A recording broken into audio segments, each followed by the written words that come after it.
You're live. Hey everybody, sorry about that. We are back. This is the fourth day of the third week of the second round of Julian Assange's extraordinary rendition hearing. Today is medical examination. I will kick it back off with Assange defense, just to get us back to where we were. The prosecution calls James Blackwood to the stand. The prosecution calls Dr. Blackwood to the stand, and he is just sworn in now. He is a consultant forensic psychiatrist with the National Health Service. He made a report for the case, and prosecutor James Lewis is doing the initial cross-examining. Once again, we summarize the proceeding. We're going to be summarizing the proceedings and not provide as much exact detail out of respect for Assange's privacy. Relevant for the case, Dr. Blackwood finds that Assange may be moderately depressed and able to manage his risk of suicide. This differs from the finding of other doctors. Blackwood now has directly challenged Dr. Kopelman's assessments, referring to the fact that Assange was never taken out of the prison for medical help. If you recall, more than 60 doctors with the Doctors for Assange campaign had called to get Julian medical help outside of the prison as early as November 2019. And then there is a February 2020 statement to end his torture leading up to the other court trial. So I'm going to go ahead and drop that link into at least the A4A chat. I don't have Slow News Day chat up right this second, but I will get that pulled up here in a minute. I've got that one out. Okay, cool. There may be a little bit of a struggle here with latency, and I apologize about that. I have a direct line into our router, but it doesn't mean that it's not going to cut out on me. There is undoubtedly some risk of suicide attempts in the event that Assange is extradited, but that doesn't seem to rise to a high risk, Dr. Blackwood said. Dr. Blackwood continued on how Assange would be treated in U.S. prisons. We would expect that there would be a broad equivalence in Assange's mental health care treatment. This is a key point as UK doctors are expecting the U.S. prisons' mental health care to be adequate. I strongly disagree with that, considering we've gone through the special administrative measures and everything that goes along with those, including the extreme hardcore levels of social and physical isolation and legal isolation, for that matter. Dr. Blackwood said he thought that Assange was prone to self-dramatizing. That ended the prosecution's line of questioning. The defense begins cross-examining. The defense explains to Dr. Blackwood that he drew on reports from prison psychologists with whom others have said Assange had a difficult relationship with. Talking about why Assange was moved to the medical wing in Belmarsh Prison last year, the prison psychiatrist didn't properly explain to Dr. Blackwood that the move was related to suicide risk, and that the prison psychiatrist said that it was about the prison's reputational risk. So that catches us up with Assange defense. So let me hop over here to Mr. Gastola. And this is, and as always, we're getting caught up here. We let some tweet threads populate just so we weren't starting out blank. So I believe that this is the questioning. Well, so Kevin says, as of an hour ago, we can probably expect the prosecutors representing the U.S. government to adopt this line if the judge accepts the diagnosis of Assange, that some with autism shouldn't be able to commit crimes with impunity. And he's referring to the tweet above it when he says, when McCline won the fight against extradition, former White House advisor David Rivkin called it laughable. Under that logic, anybody who claims to be some kind of physical or have some kind of physical or mental problem can commit crimes with impunity and get away with it. I would just like to say that journalism is not a crime, and that there is impunity for journalists when they're acting in a journalistic way in the public interest. Kevin continues, there has been no accountability or justice for the U.S. torture or war crimes that WikiLeaks helped expose. We know that U.S. officials have actively thwarted accountability because the cable's published by Assange. Any talk of impunity from the prosecution will make this more offensive. I agree with that completely. Two witnesses for this shorter day of the proceedings. We'll have Dr. Nigel Blackwood, a medical expert for the prosecution, and Dr. Sondra Crosby, a doctor who visited Assange in the Ecuadorian embassy in January of 2018. Blackwood takes the stand in the Old Bailey. Blackwood is a prosecution witness who assessed Assange as moderately depressed and didn't think it was severe, and didn't think there was severe suicide risk factors. James Lewis, lead prosecutor, took Blackwood through entries in Assange's mental health book in Belmarsh prison from each month, April 2019 until February 2020.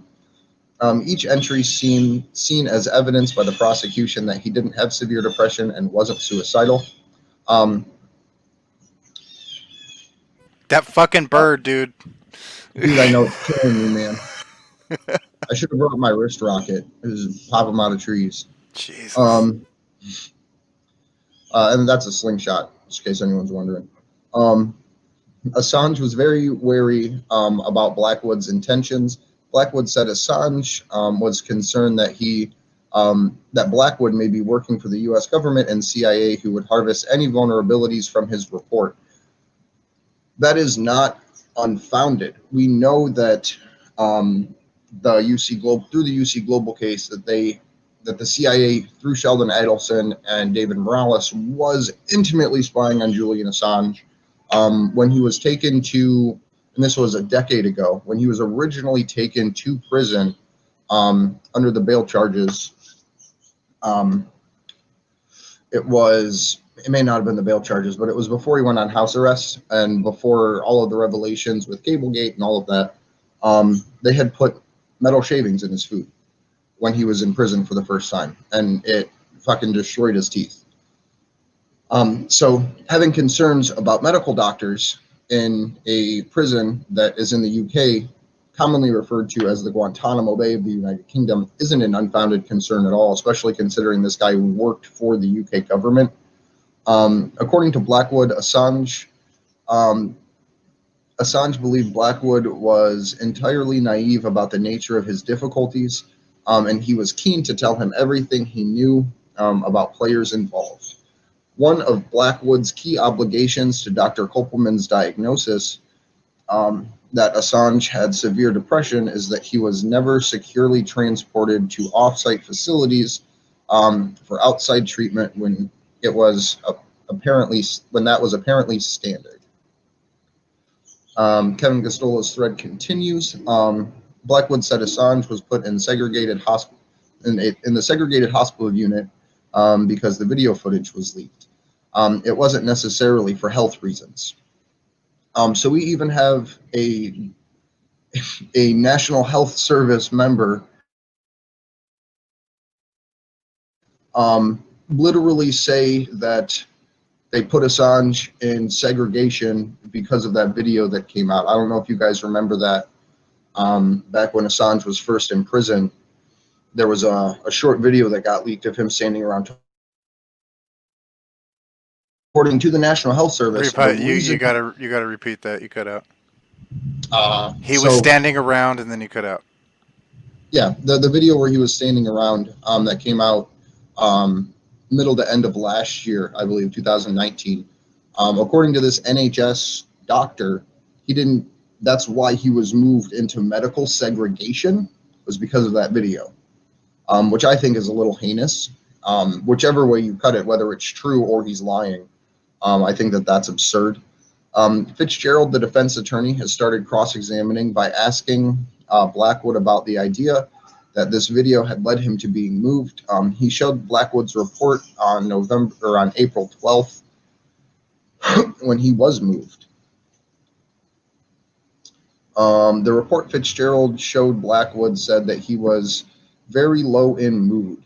He had thoughts of self-harm and suicide that were hard to control, so there was discussion of moving him to the healthcare department.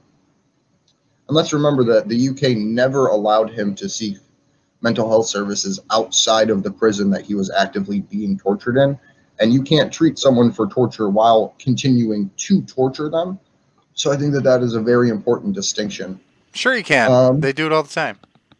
Right. That's pretty much our prison system and the UK's. So I'm not going to read all the way back through the prosecution's cross-examining on Mary Kostakidis' threat. I'm sorry, there's a water truck driving by. So I'm just trying to get caught up here to when Fitzgerald starts questioning on Mary Kostakidis' thread.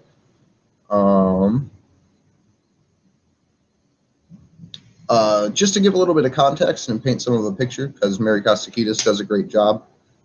She says Blackwood is young and has a strong Scottish accent.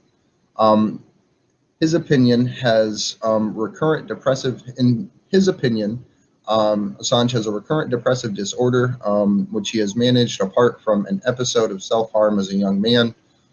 He is puzzled why Professor Kopelman says that he has severe depression. If this were the case, Dr. Daly should have referred him for the appropriate care externally. They wouldn't allow that, to my knowledge. That is the normal course of action and care, contrary to what Dr. Kopelman said, that it is not available, which is just not correct. He continues to say that he is concerned about the 49-year-old, concerned that a 49-year-old is diagnosed for the first time with having Asperger's. Blackwood continues to list the characteristics and achievements that he says is inconsistent with it. He says Julian Assange has an elevated risk of suicide, but only 1 in 1,000 in prison in England and Wales carry it out. Though he worried about the extradition, and the risk is modifiable and manageable. Fitzgerald is now quoting from a prison report, which states that the staff said that they were so concerned about his risk of suicide that they had him transferred to the healthcare department. Blackwood says that he hasn't seen that report, nor did Daly mention this to him. He said she did not deny he has suicidal ideas, that it had been managed well.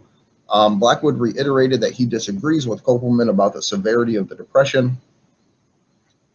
Fitzgerald, going through the specific period where Julian Assange was particularly bad, Blackwood says that Daly would have been duty-bound to refer him to appropriate care.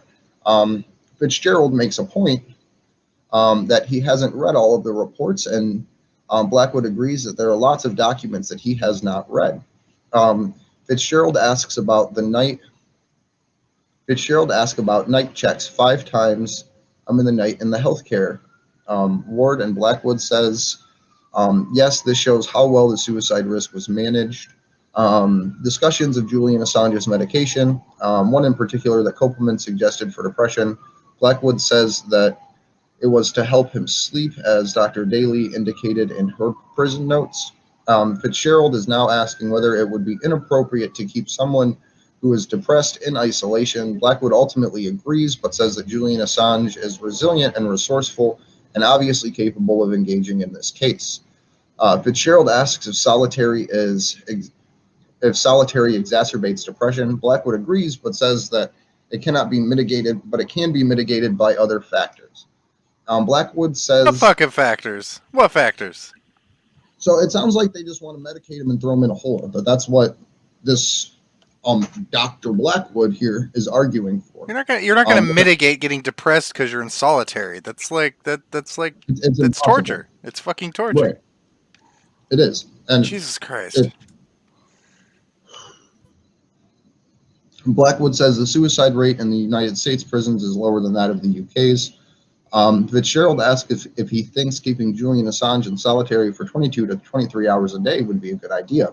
Blackwood basically says it's workable depending on the context and other factors. It's not workable. You cannot keep anything without any social interaction locked in a cage for 22 to 23 hours a day. That's just insanity. That is literally torture. Fitzgerald asks about special administrative measures conditions and asks him again whether it would affect Julian. Blackwood agrees it may. Fitzgerald is reading a horrific description of conditions from a former warden of the Bureau of Prisons in the United States, and Blackwood asks and asks Blackwood, oh, sorry guys. Fitzgerald is reading a horrific description of conditions by a former warden of the Bureau of Prisons in the U.S. and asks Blackwood again, who agrees that it may affect Julian, but repeats the mantra. Fitzgerald asks why he claims there is no solitary confinement at ADC in his report. Blackwood says that it is what Mr. Kronberg said. Fitzgerald says, you just accepted that as true. Fitzgerald says, so you just accepted that as true. He asks if he thinks Maureen Bard, the warden, wouldn't know whether there is solitary or not, which then elicits the mantra about what else might be available. Nothing else, Fitzgerald says. That's it. And then, according to Mary, they are now taking a lunch break. So I'm going to click through here on Mo's thread and see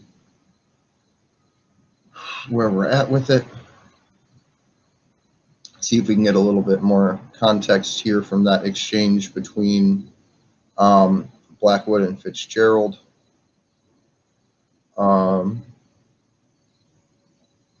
So I'm going to back up to Mo's to about the 10-minute mark. Well, I'll go 8-minute mark.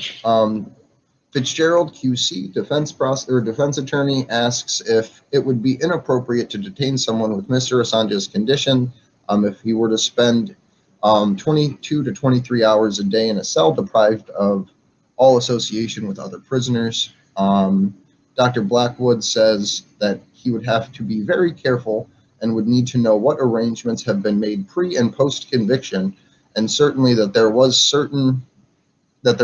a concern with COVID in London prisons, and that we would see an increase in suicide attempts, and that hasn't borne out.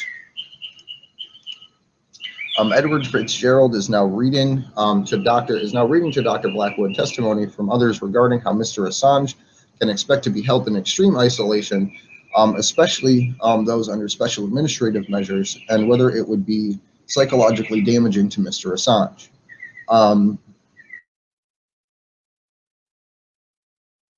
This has the potential to impact Mr. Assange's mood state, but strongly insists that it is modifiable and treatable, and that the description put to him is the most something end.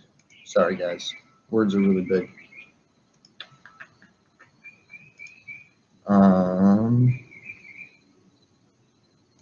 So while we are on lunch here, we're relatively caught up with some pretty good perspective from what was happening in court. And again, this is a kind of dark day. These last Tuesday, Wednesday, Thursday have been pretty heavy because it all has been medical cross-examination. Court was adjourned 4 minutes ago. So let me see where everyone else is at with all this. And Richard Medhurst here giving some context on everything. So I'm going to read his last couple. And again, our good friend Richard Medhurst does not have access to the cloud video platform. He is doing the live tweet version of what we are doing here. So I'm going to pick up with the defense cross-examination because that's about 3 tweets. The defense points out that Blackwood is basing his evaluation of reports from Belmarsh Prison's psych, Dr. Daly, and is as indications that Assange was not severely depressed. Dr. Kopelman, like we had talked about, pointed out the other day that these reports were not to be considered accurate. And harkening back, that was on the 22nd. Kopelman explains that Julian's reluctance to confide in the prison staff most likely emanates from concerns that he might be on suicide watch or in a more restrictive detention. Back and forth as Blackwood asserts that he does not agree with Kopelman's diagnosis and evaluations. Blackwood concedes that detention in isolation increases depression, whilst describing Assange as resourceful and resilient, implying the patient is not a grave risk which I don't think it really matters how resilient and resourceful you are when you're placed on almost 24-hour-a-day isolation. That's just really absurd. That there would even be a medical professional that's able to argue that, or would even consider arguing that. He's basically just saying Thorazine him up and throw him in a hole, like you said. Like, it's ridiculous. Right. I'm not sure how he sees resourcefulness and suicidal ideations as a good combination for a political prisoner. I couldn't agree with that more. And again, this is a really heavy topic, guys. I am just reading the tweets as they're coming out. Not everybody is putting full detail and holding some information back due to privacy concerns for Julian, so I appreciate those people doing it in that way. But we are reading from Consortium News, at Assange, or at Defense Assange, Kevin Gostola, Mary Kostakidis, Mohammed Almazi, Juan Passarelli, and Richard Medhurst. So while we are on recess here for, it may be up to an hour, I'm not entirely sure. I'm going to pull up something. I know we've talked about this before, but I think it is important to continuously point back to this because it is the thing that will ultimately more or less lift the curtain here and allow us to move forward and move out of this extradition. So this is the U.S.-UK Extradition Act of 2003, specifically reading Section 91 of Part 2. And this is about the physical and mental conditions of people set to be extradited. This section applies if at any time in the extradition hearing it appears to the judge that the condition of subsection 2 is satisfied. Subsection 2 says the condition is that the physical or mental condition of the person is such that it would be unjust or oppressive to extradite him. The judge must order the person's discharge or adjourn the extradition until it appears to him that the condition of subsection 2 is no longer satisfied. So just to make sure we all are kind of on the same page there, I believed as of yesterday, or even the day before, that this was satisfied personally. And that just has to do with the witness that showed up for the prosecution in the second half of the day, literally going through and admitting that he knows nothing about U.S. prisons, nothing about special administrative measures. So I would actually be semi-interested in seeing what Blackwood would know about these things. But when we get back, oh, sorry, coffee burps.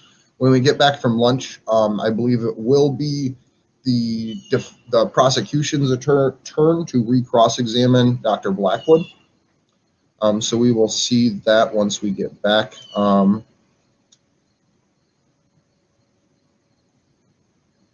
just checking Consortium News's thread here really fast.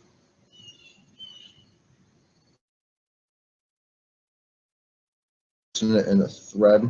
They're posting all his replies to one tweet, which makes it super impossible to follow.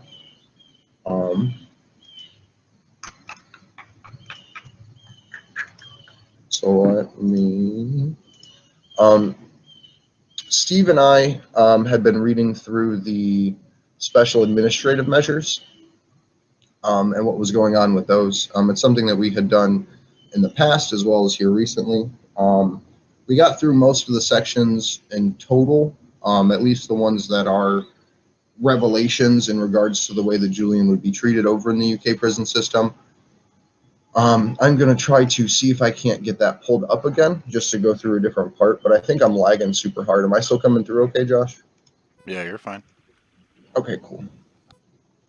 So bear with me here as I'm trying to figure all this out.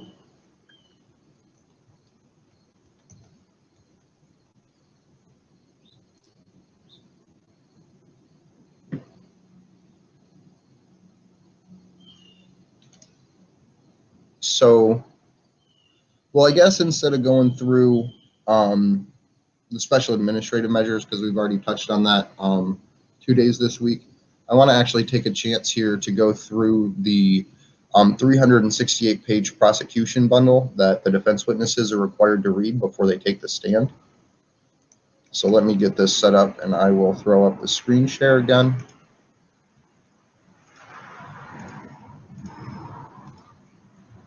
So this is the document in and of itself. The U.S. Department of Justice. I don't want to read through each and every bit of here, but you can see that it is William Barr that has signed this Document.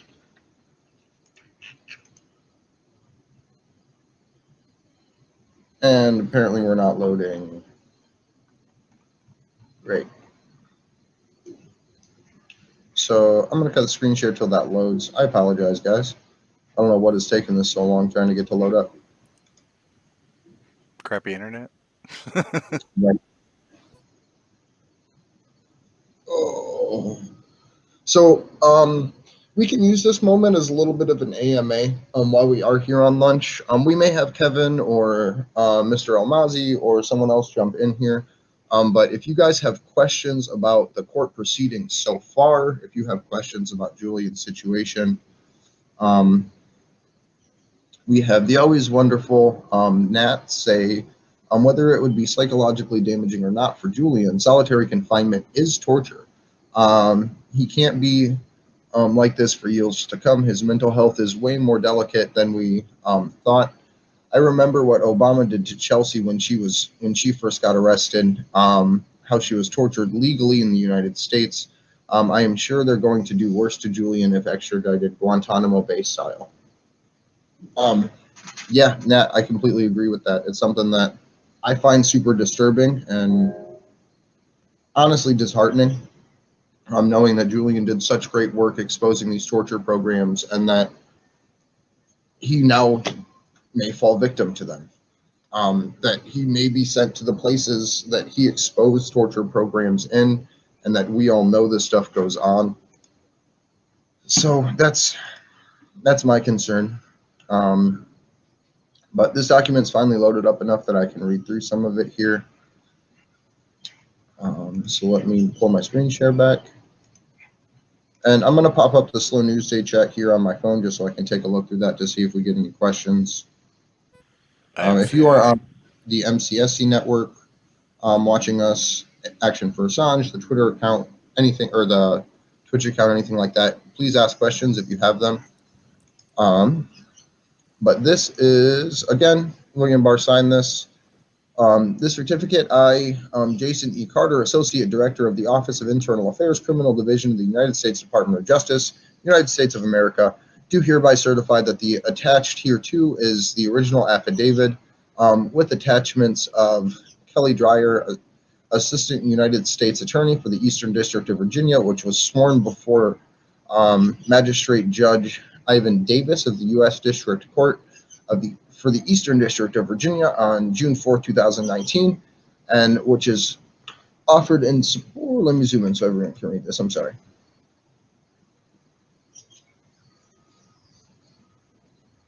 Where was that?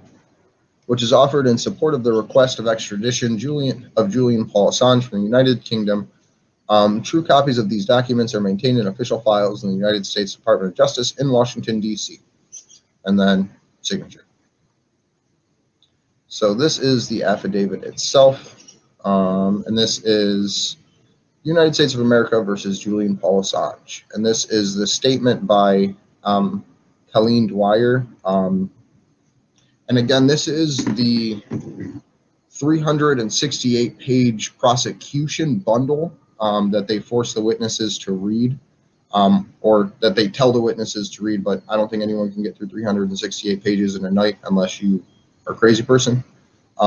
Kelly S. Dwyer, being duly sworn and deposed, states that I am a citizen of the United States, and I make this affidavit in support of the request of the United States of America to the United Kingdom of Great Britain and Northern Ireland for the extradition of Julian Paul Assange, who is believed to be a citizen of Australia and Ecuador.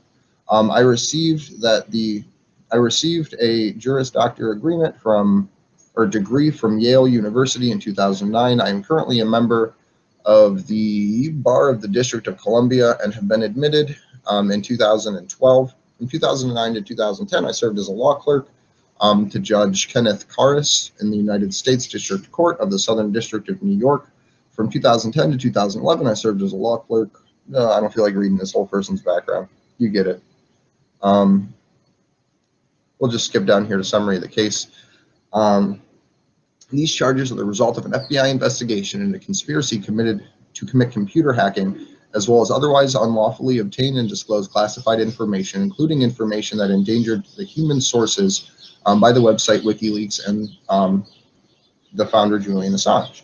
WikiLeaks is a website that solicits, publishes documents that were stolen, obtained illegally by computer hacking, disclosed in violation of law, or otherwise obtained illegally. So just to point out something here, this first section,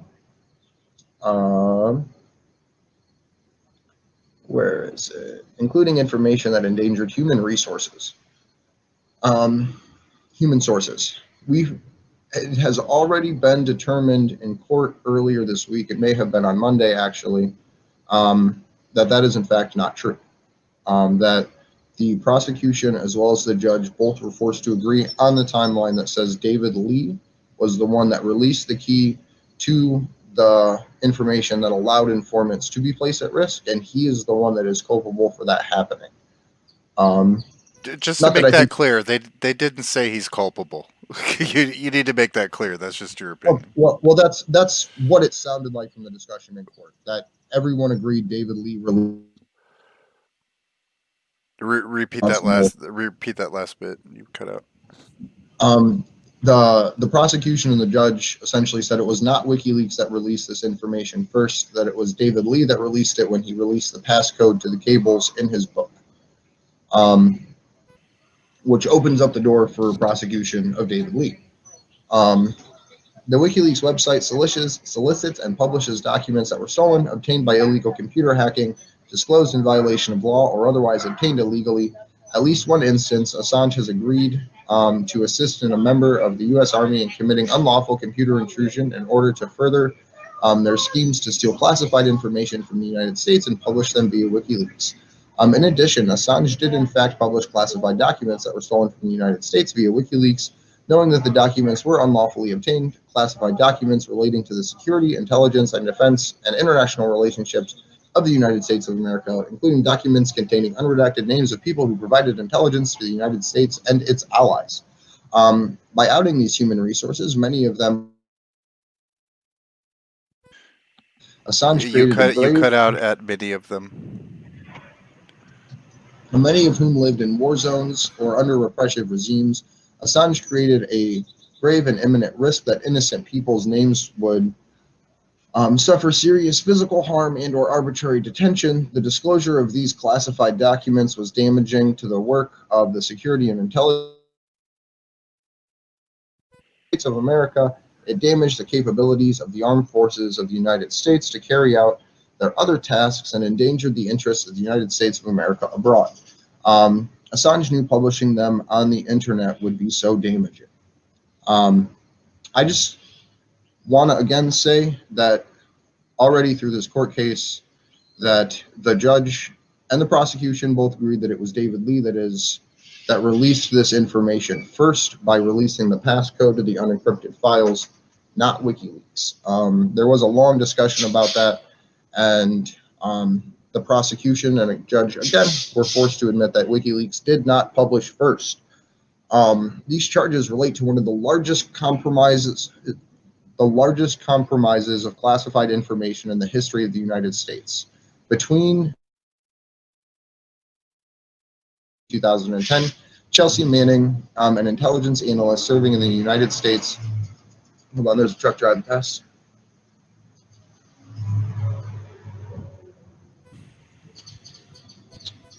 An intelligence analyst in the United States Army downloaded vast amounts of classified documents. These documents included 4 nearly complete and largely unclassified databases of nearly 90,000 Afghan war-related significant activity reports, 400,000 Iraq war-related significant activity reports, 800 Guantanamo Bay detainee assessment briefs, and 250,000 United States State Department cables. They also included the Iraq War rules of engagement files. Manning provided these records to WikiLeaks, a website founded and led by Assange. On the website, WikiLeaks expressly solicited classified information for public release. WikiLeaks publicly released many of these classified documents in 2010 and 11. Many remain on WikiLeaks' website. And again, WikiLeaks did not publish first. There was I don't know if it's referenced as hard in the third indictment that came out on June 24th, 2020. But there was a lot of talk of the most wanted leaks list, which is essentially a crowdsourced Wikipedia page or wiki page that was publicly edited by people that would like to see certain types of content or certain types of leaks released to WikiLeaks, because WikiLeaks doesn't go and get them themselves. They cultivate sources, and the sources release that information to WikiLeaks. The evidence shows that Assange agreed with Manning to attain, receive, and communicate some of the classified materials discussed above, namely the Guantanamo Bay detainee assessments, the U.S. State Department cables, and the Iraq War Rules of Engagement files. With regards to these set of classified documents, Assange also, one, encouraged and caused Manning to illegally obtain the documents so Manning could provide them to Assange. Incorrect. She did not illegally obtain them. She had full access to these documents. So factually inaccurate. Illegally obtained and received documents knowing that they had been and would have been obtained and handled contrary to law. That is not illegal. It is not illegal for someone to receive and publish classified information. I don't think it should be illegal for someone to be a whistleblower, but currently that is what the law stands as. But up until this case, it has never been illegal to receive as a publisher and publish as a publisher. And three, he encouraged and caused Manning to illegally communicate, deliver, and transmit the documents to Assange.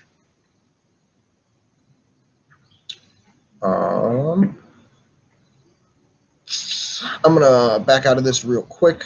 Well, I'll get through number 7. The evidence shows in the course of the above activities that Assange agreed with Manning in March 2010 to crack a password hash stored in the United States Department of Defense computers connected with the secret Internet Protocol network, the United States government network used for classified documents and communications.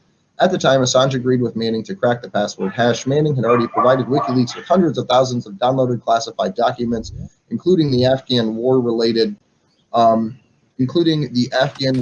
significant activity reports and the Iraq war-related significant activity reports. All right, back out of here. Kevin's on. Hey, Kevin. Hey, just like drop by and say hello for a little bit. Awesome. Yeah, how are you today? How's it going? Pretty good. So, I appreciated the extra sleep this morning. Oh, right. Steve's still sleeping, I think. Yeah, he didn't wake up. Yeah, I mean, he literally, when we get done with these streams, he goes and does construction for like 8 to 12 hours. Yeah. And then comes back to do another stream. So I'll let him sleep. I won't hold it against him this time. But you've been doing a great job following the court case. I was reading through actually the witness bundle. I'm not going to be able to get through all 368 pages. But could you give us a little bit of an update of what we've seen so far in court today? Yeah. So, I some people who follow me regularly might see sometimes that there aren't live updates at a given moment. I was trying to get down as much of the report that was read into the record by James Lewis because the fact is that if after he's done, that's the last chance we're going to have it. These reports on Julian Assange's mental health for reasons of privacy are apparently being objected to being released. The defense and prosecution both agree that they should remain in the court record, but not available to the press. So, once we hear it, it's gone. And so I was trying to get as much of it down. And then I went back and did some updates. But it's just something for people to know that but right now we have this, it's not really that big of a deal, but we have a disagreement between the court and both of the prosecution and the defense. And then the press are arguing over how much of this mental health material should be made public. And a lot of it is really sensitive. And as Stella Morris has said, it's, the U.S. government has now stripped us of the last remaining parts of our privacy that we had left. As everything in Julian Assange's medical record is basically being hung out for us all to see during this proceeding. So, and you know, it keeps coming up in these proceedings that when he talks to these doctors, that he's afraid that this is all going to be passed back to the CIA and used against him. I'm very sensitive to that, and I've been keeping that in mind. And anytime that comes out, I tweet it, because, you know, what we're going to hear later this afternoon from Sandra Crosby, when she visited him in the embassy in 2018, that pressure campaign was really intense. And I think she was there when UC Global was still had the contract. I think that's January 2018. So that would have been fresh. It would have been pretty much, they would have had it. And after December 2017, after he tried to get the diplomatic passport and leave the embassy, there was this plan that they considered for the Christmas of 2017 to leave the embassy. You know, after that, the arrest warrant was issued for Assange by the U.S. government. So anyways, we had this doctor that's been on the stand in the morning. His name's Nigel Blackwood. He's a prosecution witness, and he's talking basically about how he disagrees with the defense's doctors who have the doctors that the defense called disagrees that Julian Assange had severe depression, disagrees that he is someone with Asperger's syndrome. And, you know, everything he says is much more mellow and subdued. And he basically says that Julian hasn't had the kind of severe issues that the defense has claimed. And the most important, I think the most interesting thing is the discrepancy that that Fitzgerald, the defense attorney, was able to show when he first started his cross-examination. So on April, I wanted to get my date correct, on April 18th in 2019, this was about a week after Julian Assange was arrested, he was put in the hospital unit in Belmarsh. And apparently this doctor believed that it was because video footage leaked of Julian Assange showing him in the prison. He's even used the words reputational damage, which just reminds me of what it's like in U.S. prisons here. I've covered a lot of U.S. prison matters, and, you know, anything like that, you know, they're very sensitive to the damage to their reputation, and they will retaliate against people when this happens. So it almost seems like he's admitting that they retaliated against Assange and put him in the hospital unit in segregation there because video was available to the media. But that's actually not true. So Fitzgerald nailed him down and showed him a medical report, and they actually were documenting that he was low in his mood. He was having thoughts of self-harm and suicide. And they discussed with him about going to a healthcare department, and he wanted to be moved into that, even though later on he didn't like it there. He thought, you know, that might be good for him to be moved to that department initially, if you agree with what's in this report. And so it's I'm not sure what is going on here, but it seems like someone was, I mean, if I had to guess, this would be my theory. I can't prove this, but I think that the U.S. government wouldn't want their extradition case to be impacted by Julian Assange being put in a hospital unit for depression, severe depression, or suicidal thoughts, because that's the kind of thing that is going to help him defeat being extradited to the United States.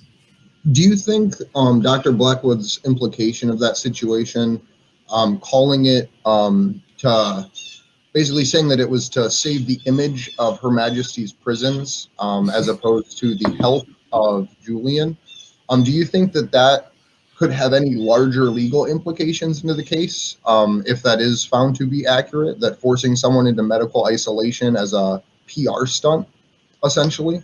Do you think that would be more damaging to the case than for Suicide Watch, so to speak? Yeah, I don't know if I would go that far. I understand what you're saying, and that seems kind of logical. But to me, the more important thing is that they seem to be coming up with an alternative reason for him being put in the health ward, so that it's not in the record that he's moved because he's having this psychological breakdown. And this would have been a week after he was brought to the prison. And also, well, at that time, he doesn't know that he has the 17 additional charges for the under the Espionage Act. So if you look at what we're seeing in the record, it's interesting because, or perhaps really disturbing, because if you match it up with, okay, so if you go to May 24th, I believe this is after we get the 17 charges under the Espionage Act, and the nature of the prosecution against him becomes much more different. It's no longer just about the accusation of helping Chelsea Manning to be anonymous in the U.S. military computers. It's you publish classified information. It's much more political. It's more harsh. It's much more intense. And we have on May 24th that they document he's preoccupied with his case. He's eating and sleeping poorly. He's fearful. He has a low mood.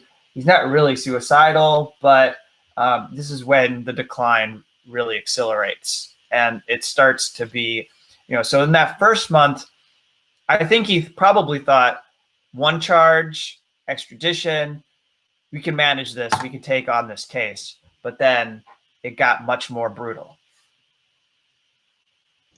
Absolutely, especially considering the gross volume of documentation that was getting entered in with those additional charges placed there, and Julian having no access to what those documents were. So I think that's definitely one of those things that piled on there, considering that he couldn't see any of the evidence being levied against him. We know that he didn't get much legal paperwork. And even during the first round back in February of his extradition proceedings, it was reported that he was having his legal papers taken from him at the end of every day, too. Dude, that bird. I know, man. This is one rowdy dude day.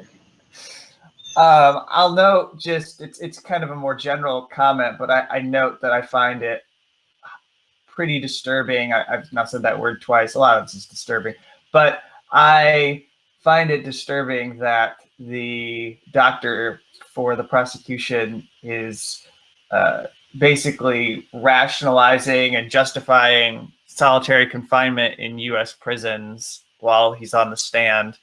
It really looks like we can point to a pretty considerable decline in the UK. I don't study what's going on in prisons in the UK, but it sure sounds like y'all might have a problem if you're there in London, if you're British or whatever, because he seems to think that isolation is acceptable for a number of people, even though it's widely accepted that is cruel and inhuman treatment under by human rights people who have studied all of this and studied the impact. And as globally, where you've been moving away, if you go back to 2012, the UN Special Rapporteur on Torture, Juan Mendez, was making a pretty global push, advocating for Chelsea Manning, and then also advocating for prisoners around the world against being held in solitary.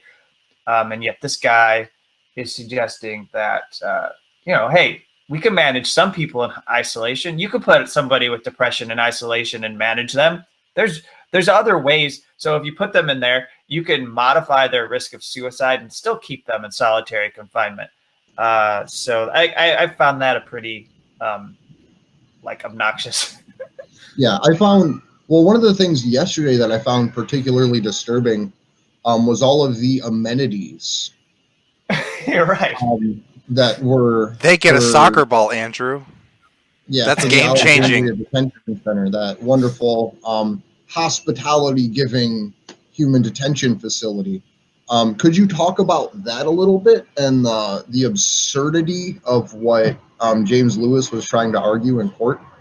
Well, and then I can't remember it off the top of my head. Before this case is over, I'm going to try to put to I guess I got to put to memory what all the claims are of Kromberg about what you get if you go to a supermax. What kind of hotel accommodations you get in the H block unit, where you'll sink into the deeper depths of hell while you're in the supermax. But I note that Fazel who was the doctor that was the first prosecution medical expert to take the stand, he essentially undermined the entire basis for asking this question in court, because he said, you can read all of this stuff from the Bureau of Prisons, but I want to know, how are they implemented? And what's the quality of any of these things that you've just listed to me? And I thought that was an important moment, because it contradicted what the prosecutor was trying to get out of him. And he's the prosecution's witness. He wasn't there from the defense. The defense didn't put him on the list and call him. They have their other doctors. And yet he was saying that you can't take Gordon Kromberg at what he's saying in any of these documents. He's the assistant U.S. attorney, and they say that the Bureau of Prisons do all of these things to protect prisoners, but that's not how it works in these facilities, because you talk to people who are defense attorneys, or you talk to prisoners who have been there, or you talk to people who are observers who write reports about abuses, and that's not how it works. I mean, like you say, so what if you get the soccer ball? You're gonna, what else is happening there that makes it so that people are deteriorating? We've had former wardens from the Supermax in Colorado describe it as hell. I have the tweet here by Mary Costakidas just to read from yesterday. This this was 22 hours ago. I'm going to read through both of them just to give the full context. Lewis, re-examining, makes an assumption that pretrial Julian Assange would not be held under special administrative measures, which we know they can hold people pretrial under special administrative measures. Fitzgerald objects, saying that he would be kept under Sampson pretrial. Lewis, quoting from cases from previous prisoners held under special administrative measures. Repeat that. You're cutting out. You cut out. Repeat it. Sorry. Lewis, quoting from other cases where prisoners held under special administrative measures had been meeting with their lawyers, and one even put out press releases saying that they have televisions, indoor and outdoor recreation, soccer balls, aerobatic exercises, movies, arts and crafts, bingo. All of this was all read from Kromberg's declaration. Kromberg was not present for cross-examining. And Lewis continues reading, describing the Alexandria prison as a holiday resort, essentially. Well, shit, they got bingo. I mean, that's all you gotta have, man. Jesus Christ. I do remember the bingo. Bingo? Like, really? We live in a cartoon. I'm saying that on Steve's behalf. But, then we have come up that this doctor who's on the stand right now agrees with the assistant U.S. attorney, Gordon Kromberg, that there's no solitary confinement at Alexandria jail where Chelsea Manning was held, even though we know that could not possibly be true. Paul Manafort was just held there in solitary confinement. He was kept in conditions that were pretty harsh. And also we have Maria Butina's case. And there's a great article out there. People can go find this at the New Republic. It's The Spy Who Wasn't. It was written by James Bamford, who is an excellent journalist. Actually, he's come up in this case because he was targeted for prosecution or threatened with it back in the 1980s by the U.S. government. He's done amazing work on the NSA. And so, anyways, he describes here what solitary was like for Maria, who has since been deported back to Russia.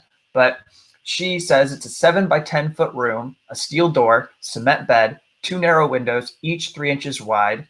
She got to go outside for 45 minutes. Essentially she was put in this condition to pressure her and coerce her into pleading guilty to her crime. So you get put in this, I mean, there's more as this is described. There's no food slot, so she's they keep talking about how there's openings for communication, and so it's not as bad as these human rights advocates say. She didn't get much. They didn't give her much reason for why they were putting her in these conditions, so they just put her there. So Julian Assange could be put in these conditions, and they may not really have to give him much of a basis. Although we would know. I mean, the defense has painted a pretty good picture of why the U.S. government would do this to him. And we know too, just by reviewing the documents, that when you're in special administrative measures, you can't just appeal the fact that you have SAMs put on you. That there's usually a 6 to 12 month window before you can even request to be moved out of that situation.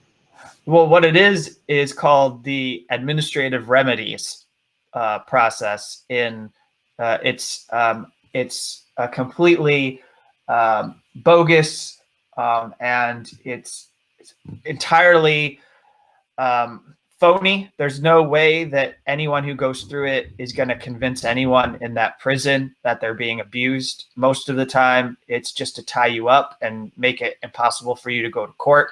It delays and delays and delays everything. And, by the time a year has unfolded, you might be so frustrated that you just abandon it, or it might have been so long ago that you're willing to move on. I mean, it depends on how severe what you're talking about, but you can't go to a court until a year later. So you've gone through a year of torture and or abuse, and then finally you get to go before a judge, and then that takes another year or 2 years. Mm-hmm. And it's even, to me, the most particular disturbing part is the fact that you have basically a live FBI agent sitting in the room with you as you're discussing your case with your attorneys in special administrative measures, and that FBI agent at any moment has the right to say, "Okay, you're done. Stop talking," and end that conversation immediately. If they even just suspect or feel that unnecessary information about the case is being given. You've done a lot of reporting on whistleblowers and things along those lines of people placed in SAMs. Do you know of any examples, or have you personally seen or reported on any cases where that's happened? No, actually, Julian's case would be the first with SAMs, although I will say that what Chelsea went through at Quantico with when she was in pretrial waiting for her, when she was at the Marine brig and they put her on suicide risk, I'm betting that we could probably expect similar treatment for Julian Assange, given how much the defense has emphasized the suicide risk. My guess is, this is the way the U.S. government is with its cruelty. So, the things that they do to you, they try to make it seem like it's for your own good, that they're trying to help you. And if the defense is insisting in this extradition that Julian Assange is at great risk of suicide and will be when he gets to the United States, but they managed to bring him to the U.S. and put him on trial, we now have a scenario where they have to decide whether to agree that all of this is true or to deny it. And my guess is that we could see that prison authorities are abusing Julian Assange and keeping him in really harsh conditions to prevent suicide, and saying, well, the defense said he would be suicidal, and we have to make sure he lives and gets to trial. And then obviously all of us would say, but this is why this is why extradition should have been opposed. This is why you shouldn't have allowed him to be, hey, Steve, you shouldn't have been allowed to. Morning. Welcome. Thanks, gonna give you. Great to be here today. I'm gonna give you lots of shit later. Poor Steve. I'm gonna hop off camera for a second. I have to run to use the bathroom. I'll be right back. Well, I don't work a construction job, so I couldn't do both. So I have to give you big ups because I don't know how I would do streaming and writing and then also go do construction. It's pretty hectic, man. Well, and the others, like, I've got a ton of other shit going on, like, yeah. And then you have life. Then you have life. Yeah, and then you turn around. I made it to bed at like just shy of midnight, and I remember about the fifth time the alarm went off, going, no, But I don't remember automatically shutting it off the first 4 times. I don't. Fucking snapped to about, I don't know, 20 minutes ago. Like, oh fuck. We Yeah. we figured you probably needed a little bit of sleep. Well, I did, and that should probably do it for the rest of the week. And now that I have coffee, everything is okay. Well, I was pretty. apologize for my tardiness, and it will not happen again. Well, I was pretty sure that this trial was going to give me insomnia because it's forced me to change my sleep schedule to the point where it's like my body is kind of like, oh, not go to sleep yet. No, this is too early. Just like, so I feel you. It's this is something, and yet I'm not pissed off at the defense. I think if they want to keep going on with this case, they can do so. Vanessa Baretzer. That's a fair point. Like it, with everything that the defense has had to endure in terms of, you know, judicial and legal tricks that both the DOJ and the prosecution have tried to play, like I understand exactly where they're coming from, and I know that they're also doing it from a place where concern for Julian's health is at the forefront.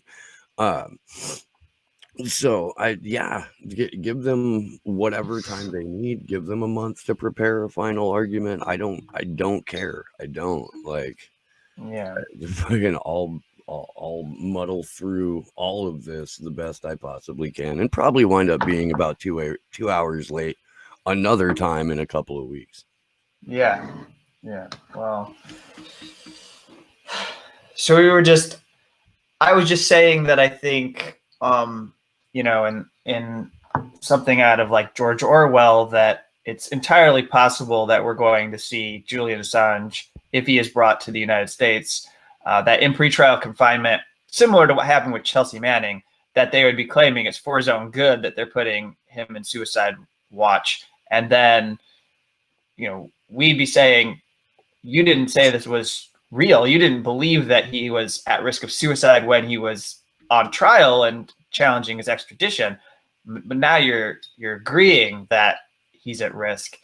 And so that would be the new phase of this, that they would be claiming that they had compassion and cared. That tracks. That's pretty on I don't know, on brand for the State Department and the way that they've handled all of this.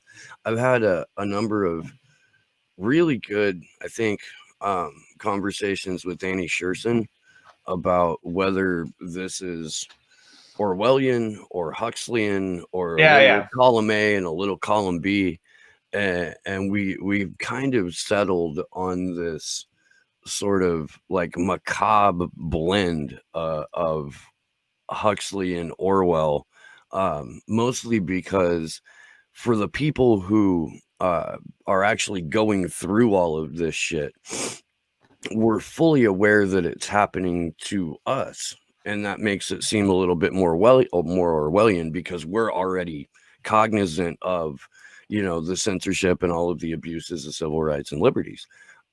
Most of the broader public, however, it has been successfully kept out of the dark, or kept in the dark for not just what's happening to Julian Assange, but what's happening to all of us in terms of attacks on journalism, in terms of an escalation of censorship, and escalation of both surveillance and surveillance capitalism, and that makes it much more Huxleyan because there's no cognizant awareness of just how horrific things have become. It's generally an interesting subject to kind of explore in a little bit more detail. I don't know how much time you have right now, but certainly down the road we should try to pick that bit back up. I've been awake for 20 minutes. I just want to make that perfectly clear. Hey, I sound like a fucking fine. blabbering idiot. That's gonna be why. No, that was I was going to say that Chris Hedges has a great column from 2011 where he looked at Orwell and Huxley, and he said, you know, it's basically both, that, you know, they both predicted the future, and he pointed out what he thought was each of it. It's called A Brave New Dystopia. A Brave New Dystopia. It's at Truthdig. I think I'm a little bit more cynical. I haven't read either book. I don't know the context of most of it, but just the way Steve describes it, like I get the premise, but I think the general public is aware, not of Julian's case, but of the mass surveillance against them and of the total totalitarianism of the state. Because even when you're out here, like us in the streets, talking to people about Julian's situation, there's no one that's surprised.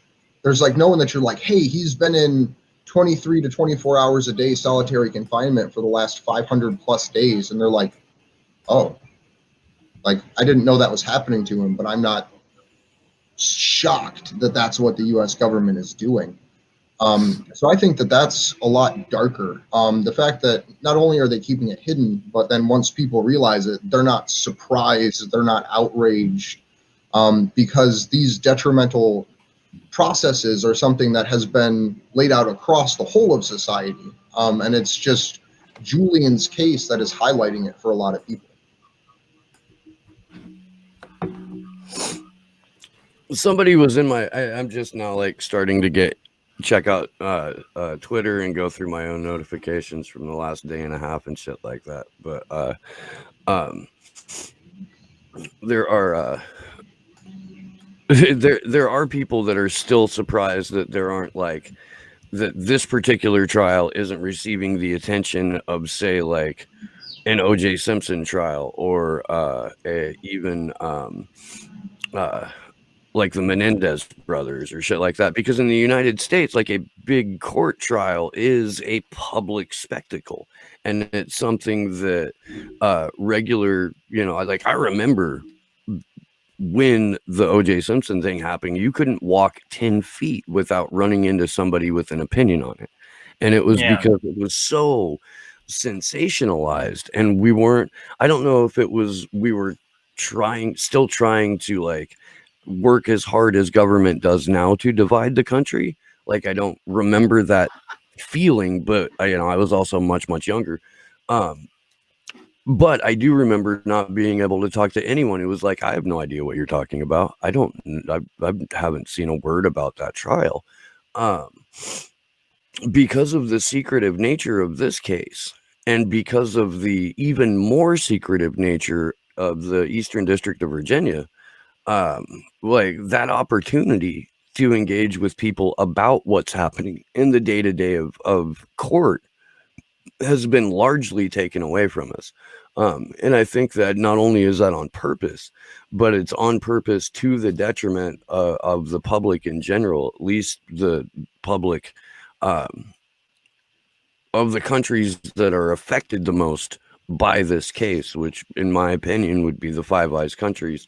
And also the multitude of countries that have been assisted by WikiLeaks in their releases that have to deal with, how diplomats act and treat other people, and the war logs, obviously, Syria files, like most of the places we bomb, I guess, is where I'm getting at.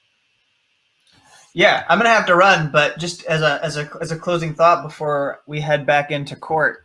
I would say that if you notice, the times that this case has made mainstream coverage, or the times that it has gotten a lot of attention, are actually, I think, this week now with the medical evidence that we're hearing, and then the outburst, as they described it, from Julian Assange in that first week. And, it's the thing of, the press really believes that they can feed the masses this narrative of this freak of this guy who is psychotically breaking down, and I'm sure that they might go so far to say he brought this on himself. If he had just gone and faced justice, most of them would say if he had just gone and faced justice in Sweden for. And I'm going to use their words. I understand that this is not what WikiLeaks and Julian Assange would say, but they would say if he had just gone, faced up the rape allegations this would all be over by now, and he wouldn't have had to give away 7 to 6 years of his life. That's the crude nature of most of the editorial boards of these media organizations. That's how they act, even though they're aware of the threat to press freedom with this prosecution. So I would just say that while I want to win, while I wish we could win on the principle that WikiLeaks exposed war crimes and torture, and that they don't deserve this, and that a court should reject the extradition because that kind of criminality was exposed. Unfortunately, the freak show aspect probably is going to go a longer way to saving Julian Assange's life. That's just how degraded our institutions are globally, not just in the US, but you can see it in Britain as well. And so that's why in the last day or two, I've been connecting the dots, writing about Gary McKinnon and Lori Love's case, and the Asperger's syndrome aspect, and the fact that they both were saved because they had that diagnosis. And, I think if there's any reason to be hopeful this week, it's the fact that we're getting it into the record that he's been diagnosed with Asperger's syndrome, and that could persuade an appeal court later. I don't know about this judge. I mean, I don't have much faith, but I think I think that's a pretty shared opinion. And I'm not dissenting at all with that. But that a higher court would, because it was actually the UK Home Secretary that was the final word that rejected Gary McKinnon and his extradition. And he's the hacker. He was accused of this massive military hack of military computers. So, anyways, I've got to bounce and go get ready for whatever they're going to do. As we got a couple more doctors, and I'll talk to you all later. Thank you, Kevin. Thank you, Kevin. So To one of kind the- of piggyback off of that real quick, though, I can't help but notice that the mainstream media picked up on the quote-unquote outburst from Julian Assange during the first week of the hearing, but have had fuck all to say about the second time that Julian interrupted proceedings, in which he said, "Madam, you will not censor a torture victim." Nobody reported on that. Mhm. They reported when he said one word, and that word was nonsense, but they did not report the full sentence a week later that had to do with silencing a torture victim. Well, part of the travesty, to pick up where Kevin was talking about how the mainstream media is covering it, there are a lot of independent outlets. Kevin has a list on his website. I'll put that into chat of people that are doing a great job in the independent media covering it. But there's still like just an utter lack of, I don't want to call it interest, but of coverage of the day-to-day happenings. You have Consortium News, you have Kevin doing great work, you have Craig Murray doing amazing work. But that doesn't translate to the broader American public generally, because those, for the most part, short of Shadowproof, aren't really American outlets. So I'm like Ron Placone has been doing great work with Graham Elwood and talking about Julian's case almost daily. But there's still Jordan Sheridan has also been doing a lot of great work. But there's still this massive disconnect between the American independent media and the coverage of this court case. And so I would like to encourage anyone in the independent media. Combo Couch is doing a great job. MCSC is allowing us to broadcast on here. But there's very little coverage from major platforms on what is happening day to day for Julian. And I think that is ultimately how you pressure the mainstream media into covering it, is to have it be the wildfires in the independent media, essentially, to where there's so many things getting so much more coverage. While they are important, they're not a threat to global press freedom. This for so long that I feel like this should be getting like wall-to-wall 24/7 coverage, but it just isn't. Well, it's a little bit more frustrating when you remember how just absolutely fucking batshit bug fuck nuts the U.S. public goes over a court hearing, over a trial. Yeah. Like the since O.J. Simpson, like anytime anyone who's even moderately famous goes to court and there's an extended period of like testimony and witness interviews, that shit is just usually sun up to sundown and all points in between, broadcasted on every single network. Every fucking morning radio show is talking about it. It's everywhere. You can't escape it.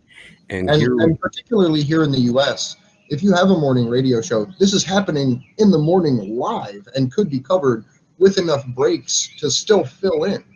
Like right now, we're on an hour lunch break after we did an hour of coverage, where we could be talking about, if we were someone that had a radio show at this time, anything.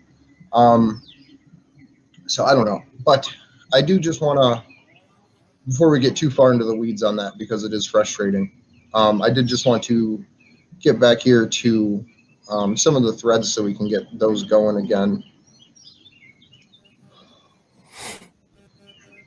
And this is a particularly heavy day, guys. I know I've said that a couple times. But we will at 2:05. So as of 2 minutes ago, I believe we are back into court. We have Mo posting that Joseph Farrell, Christian Hrompson, Stella Morris, and Craig Murray are outside of the Old Bailey during the lunch break. And you can see them standing around chit-chatting. I would be interested in knowing the conditions inside of the court, because yesterday we had Vanessa Baratzer for literally no reason, it seemed like it was really strange. All of a sudden, after 3 weeks, say we need to enforce social distancing rules in this courtroom, and kicked people out, particularly Christian Hrompson, who is the current editor-in-chief of WikiLeaks. So I would just kind of like to know the state of the internals of the room right now, and if they are allowing everyone to access it, or if the court is being extremely draconian again for no particular reason. So I think that that's a distinction that we can hopefully see here soon.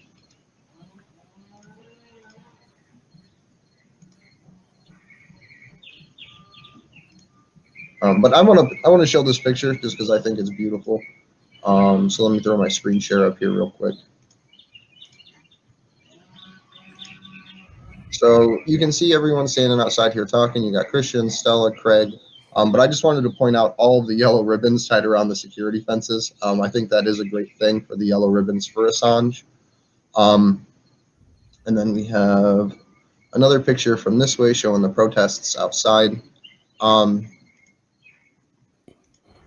Yeah, stop share. So let's see, as these threads populate, what we have going on.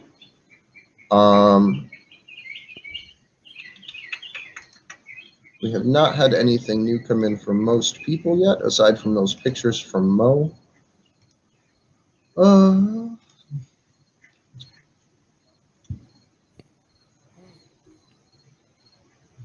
Sorry, there's just a yeah. So funny little exchange in my chat just now. I do find it interesting that you have the Kronberg, who. Oh Lord! What? I just saw the chat. Damn it, Steve! I don't want it. I don't need that mental image at fucking 6 a.m, bro. Sorry to bother you. Sorry, Andrew. Keep going. So that joke was that just now. That's funny on like 3 different levels, and I hope that somebody who has seen that movie will put it all together and appreciate it.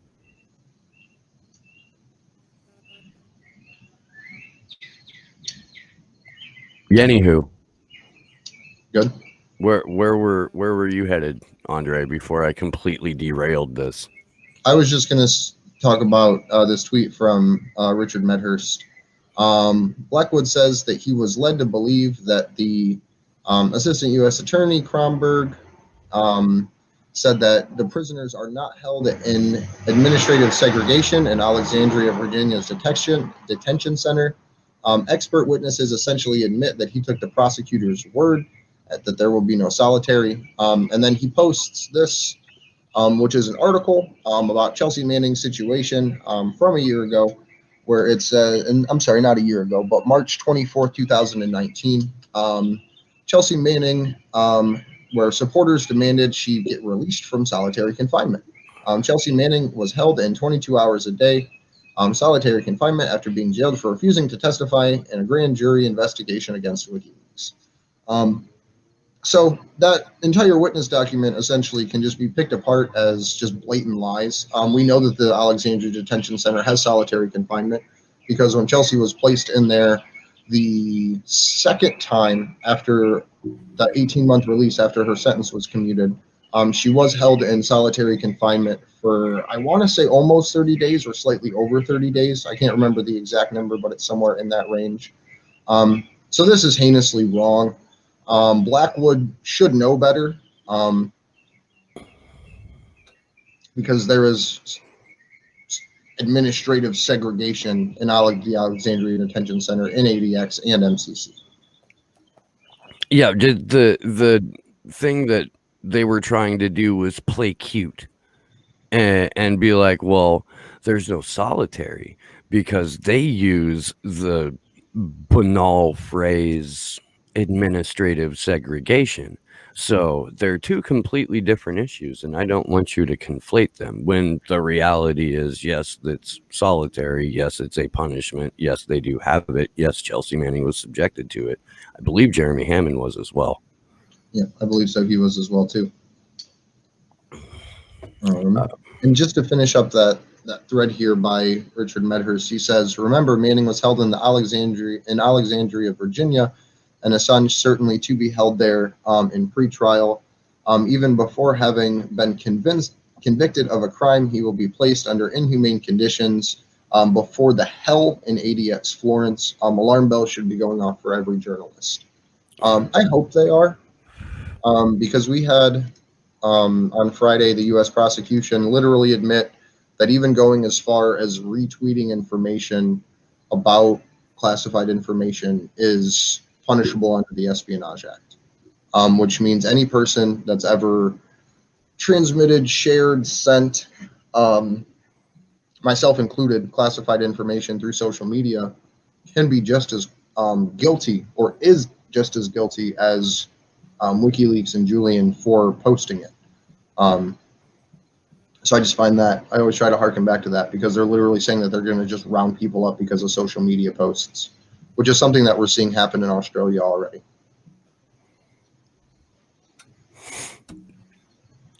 I'm trying to do three things at once here real quick.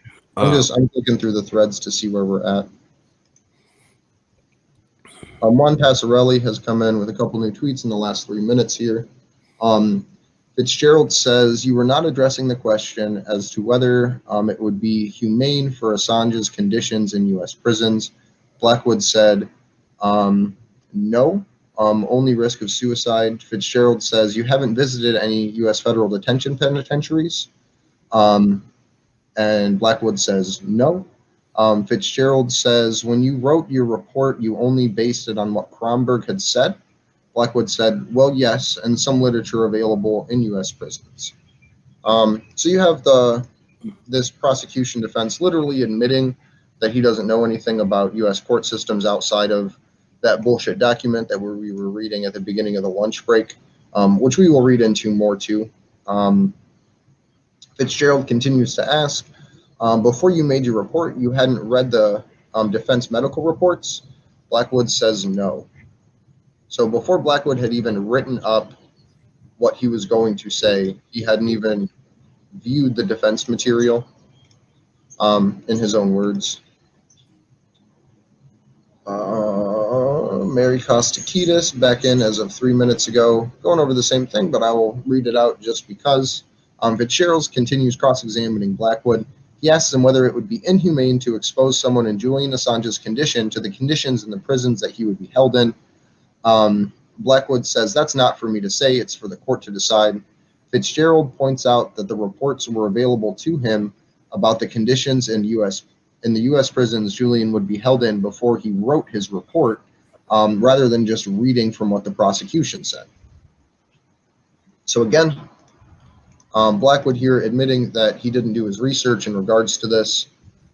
Mary continues, agrees, but this is Blackwood's words here.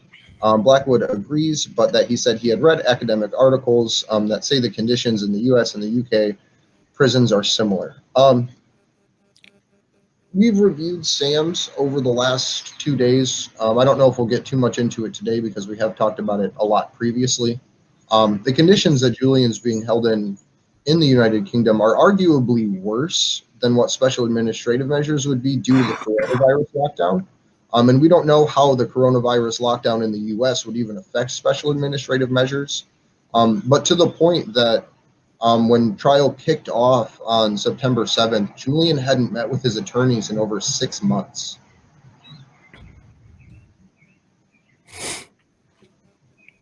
So I just think, sorry, there's a mosquito like chasing me down.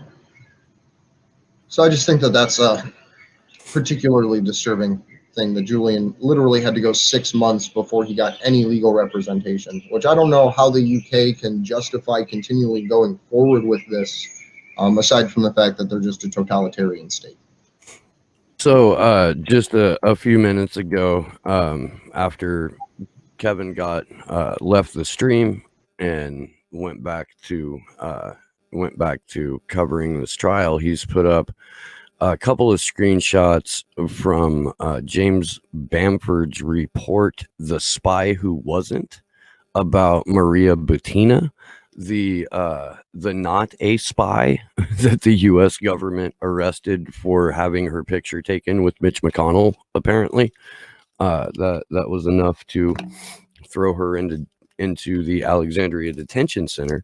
And in this article, there are at least 3 occasions where the author talks about her being put in solitary confinement in the Alexandria Detention Center. So we've got more reporting on the fact that ADC does have solitary confinement, and that this Blackwood seemingly went to great effort to not include any reporting articles or scholarly publications that included the phrase solitary confinement when discussing ADC. It's an exercise in obfuscation on the part of Blackwood to only uncritically, unquestioningly rely on a report from fucking the Assistant Attorney General Kronberg, who, again, this report keeps getting cited throughout this case. It's not a scholarly text. It's not a reviewed publication. It's not even an official, like, this is what the standard for extradition in prisons are. What it is it's a fantasy.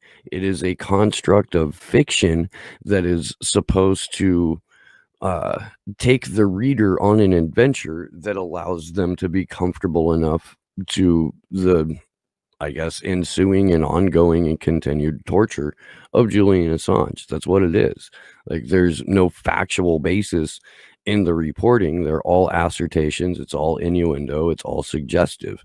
So why they're allowed to continue to quote from this like it holds any measure of truth is fucking beyond me.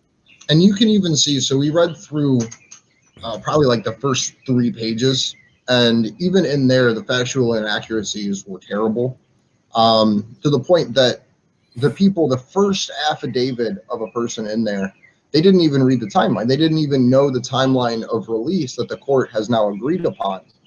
So I don't see how this document can still continue to stand, especially considering the very first affidavit, again, is someone who says WikiLeaks published first, and WikiLeaks released the name of informants, when that's factually inaccurate. We know that it was David Lee's book that revealed the key that was the one that exposed the informants.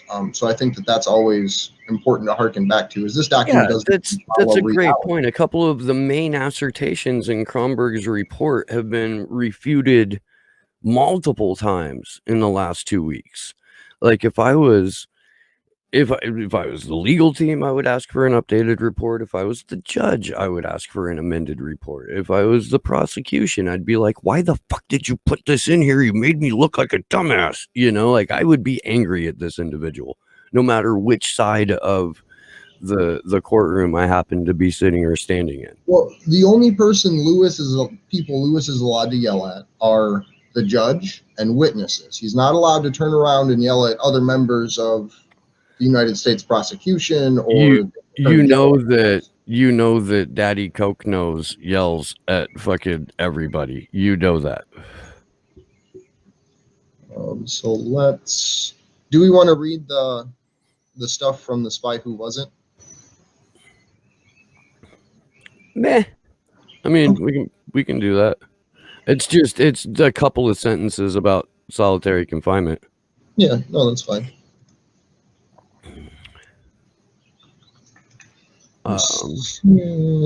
So Kevin has another tweet out here, says, returned from Luntz, Fitzgerald confronts Blackwood's denial of reality of solitary confinement in U.S. prisons and his reliance on Kronberg's submission for the prosecution that there is no solitary confinement in the Alexandria jail. So that was our last update from Kevin. Mary Kostakidis continues here saying, Fitzgerald's asking him to compare what has been available to Julian Assange here, phone calls to the Samaritans, for example. We found out yesterday the Samaritans is a UK group for people in prison that need mental health help. I believe that is what that was. I don't know if it's just for people in prison. I think that's their equivalent to our suicide type organization type of deal. And what Maureen Barrett says the conditions in the U.S. would be, does he consider them the same? Blackwood says something nonsensical in reply. He says that it depends on other factors at the time. Fitzgerald pushes him, and he finally says, in those conditions, in those conditions, with no outlet for his intelligence, etc., it would be a deletionary effect. Deleterious effect. You're muted, Steve. Deleterious.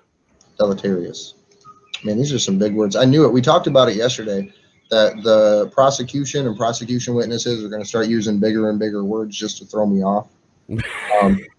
They're like, we know that there's like fuck Andrew. That's their fuck you switch to Andrew, who's doing live coverage of this. All right, everybody, polish off your $3 words.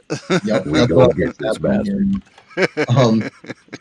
So as of 6 minutes ago, Juan Passarelli posted, Fitzgerald says, you didn't look at what he would be subject to in ADX Florence. Blackwood says no, that he relied on what Mr. Assange had told me.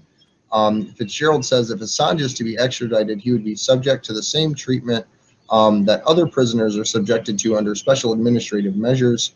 That would be psychologically detrimental to. Would that be psychologically detrimental to Mr. Assange? Blackwood says yes, I believe that is true. So at least Fitzgerald here is able to get the prosecution's witness to admit that yes, Sam's is a terribly debilitating condition. Blackwood continued that Assange had around 25% weight loss. That could be an indication of depression. If you lose 25% of your body weight, Jesus Christ. Like, I've done that before. Like that shit's like crazy. Like that means like bad stuff's going on. Period. That doesn't just fucking happen. Like, cause you're not eating. Yeah. No, I dropped 35 pounds or something like that when I stopped drinking, and I was not fucking healthy at the end of that, dude. Like, I mean, it wasn't healthy throughout most of that, but when I fucking like looked down one day and fucking like could see bones sticking out and fucking you've seen me, Steve. I dropped 45 fucking pounds in 2 weeks one time. Like yeah, that shit's like alarming. Because you're Christian Bale and you were offered a movie role. No, it's a blood clot related thing, but when you lose that much fucking weight, man, that shit's like something's up. Period. Like, that's not like, that doesn't happen to fucking normal people. Like, just, oh, I just lost fucking a quarter of my fucking body weight. Like, they're trying to push that shit aside. Like, it's ridiculous. So Mo said 3 minutes ago that his screen had frozen and the court was seemingly empty. So he missed the first 15 minutes of from lunch, thinking that the court was restarting late. So more technical issues for reporters is always bullshit. Shocking. So over on Assange defense, yeah, and I can't I'm gonna go back to about 10 minutes. It might be stuff. It's stuff that we've already heard, but I can't stress the importance enough of just everyone who's in the chat right now. Like, if you're active on social media, tear apart this report by Kronberg that that the prosecution keeps relying on in the witness. And I'll put that directly in chat for everybody right now too. So 10 minutes ago on Assange defense, Fitzgerald, there's no evidence that Blackwood referred to anything other than Gordon Kronberg's statement. Blackwood did not comment on or consider the prospect that Assange would be sent to ADX Florence in Colorado. When you say there is no solitary confinement at ADC in Alexandria, are you repeating verbatim what Kronberg said? That's the question to Blackwood. Blackwood says yes. This paragraph was about Kronberg's submission. Blackwood said suicide risk is based on a multitude of factors. I understand there is a variety of treatments under special administrative measures. Fitzgerald, reading from a prison warden, stating that there is one standard regime under SAMS applied to all under it. Blackwood agrees that in solitary, with no outside communication, phone calls, that regime would be deleterious to his mental state. Fitzgerald says, and that is not like what he has had in UK prison. Blackwood said, yes, he relies on use of phone for communication to the outside, so it's not equivalent to his UK conditions. Blackwood says, again, that is the most pessimistic end of the spectrum. So now, when forced to admit that he is largely full of bullshit and lies, and the report that he is relying on for his bullshit and lies is also made out of bullshit and lies, now he's got to resort to this, well, that's how you would look at it if you were a pessimist. But of course, Blackwood is, an optimist who is arguing on behalf of the countries that want to kidnap Julian Assange and torture him for 175 years. Optimism. Empathy, baby. Right? Where else you gonna get it? The fuck? Cartoon. Is Andrew froze or something? Oh no, there he goes. No, I'm here. I was looking to see where the updates were coming at right now.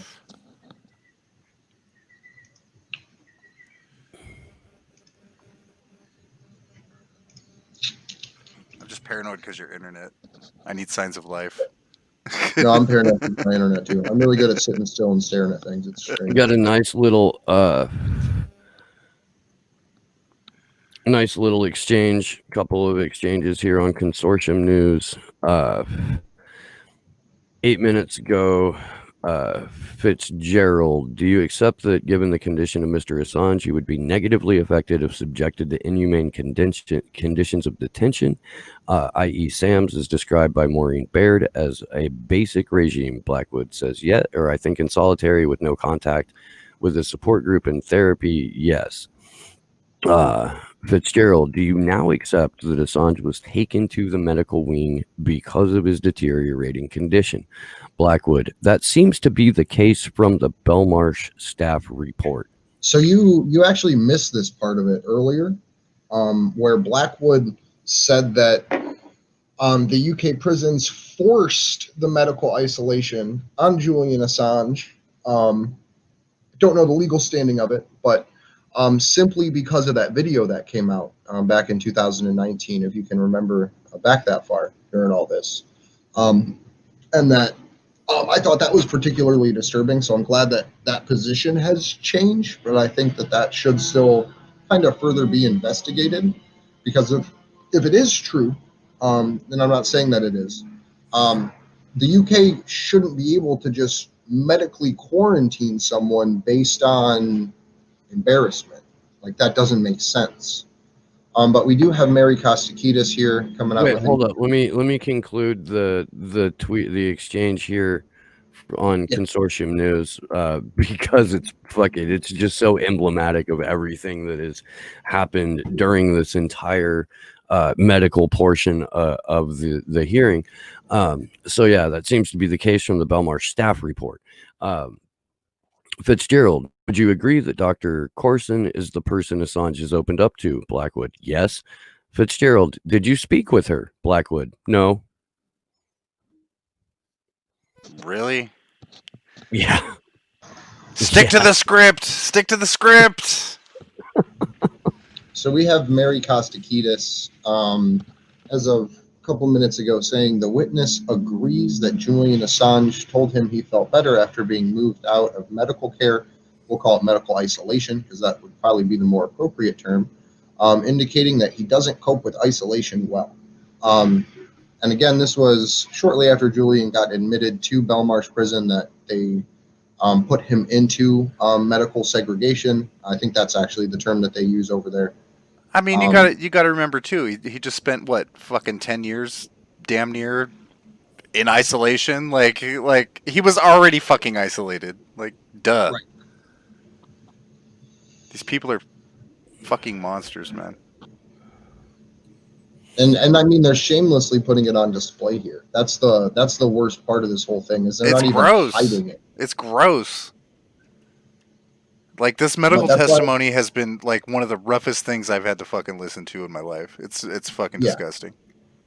It is. It's brutal. It's brutal the way that the U.S. tries to, or the U.S. prosecution even tries, like yesterday with the autism arguments.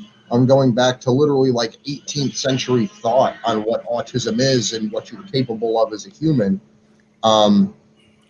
It's nuts. Like that shit shouldn't even be like part of evidence. You know what I mean? Like it's so outdated and gross. It's ridiculous. Well, it's doubly shitty for any of us that have to report on it, and I don't think that it's just me that thinks this. Like, I've talked to a couple other people who are covering the case, but it feels like a fucking just total violation on our part to discuss and analyze what took place in the court this week.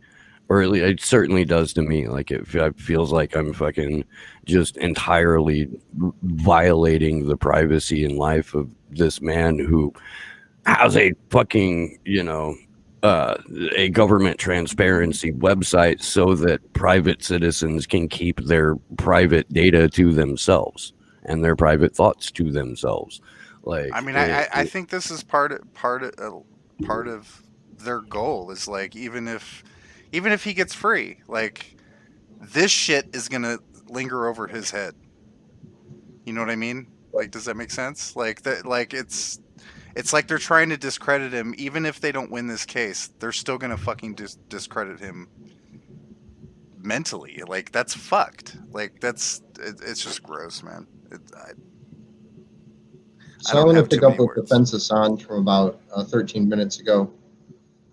Blackwood agrees that in solitary, with no outside communication or phone calls, the regime would be deleterious to his mental state. I don't remember that word.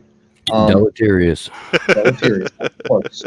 And that it's not like And is that not like what he has in UK prisons? Blackwood says yes. He relies on the use of phone calls to communicate with the outside. So this wouldn't be equivalent to his UK conditions. Blackwood says again, most pessimistic. Again, that is the most pessimistic end of the spectrum. I don't know if you can hear that. I don't know what the hell's going on. I think they're cutting trees down.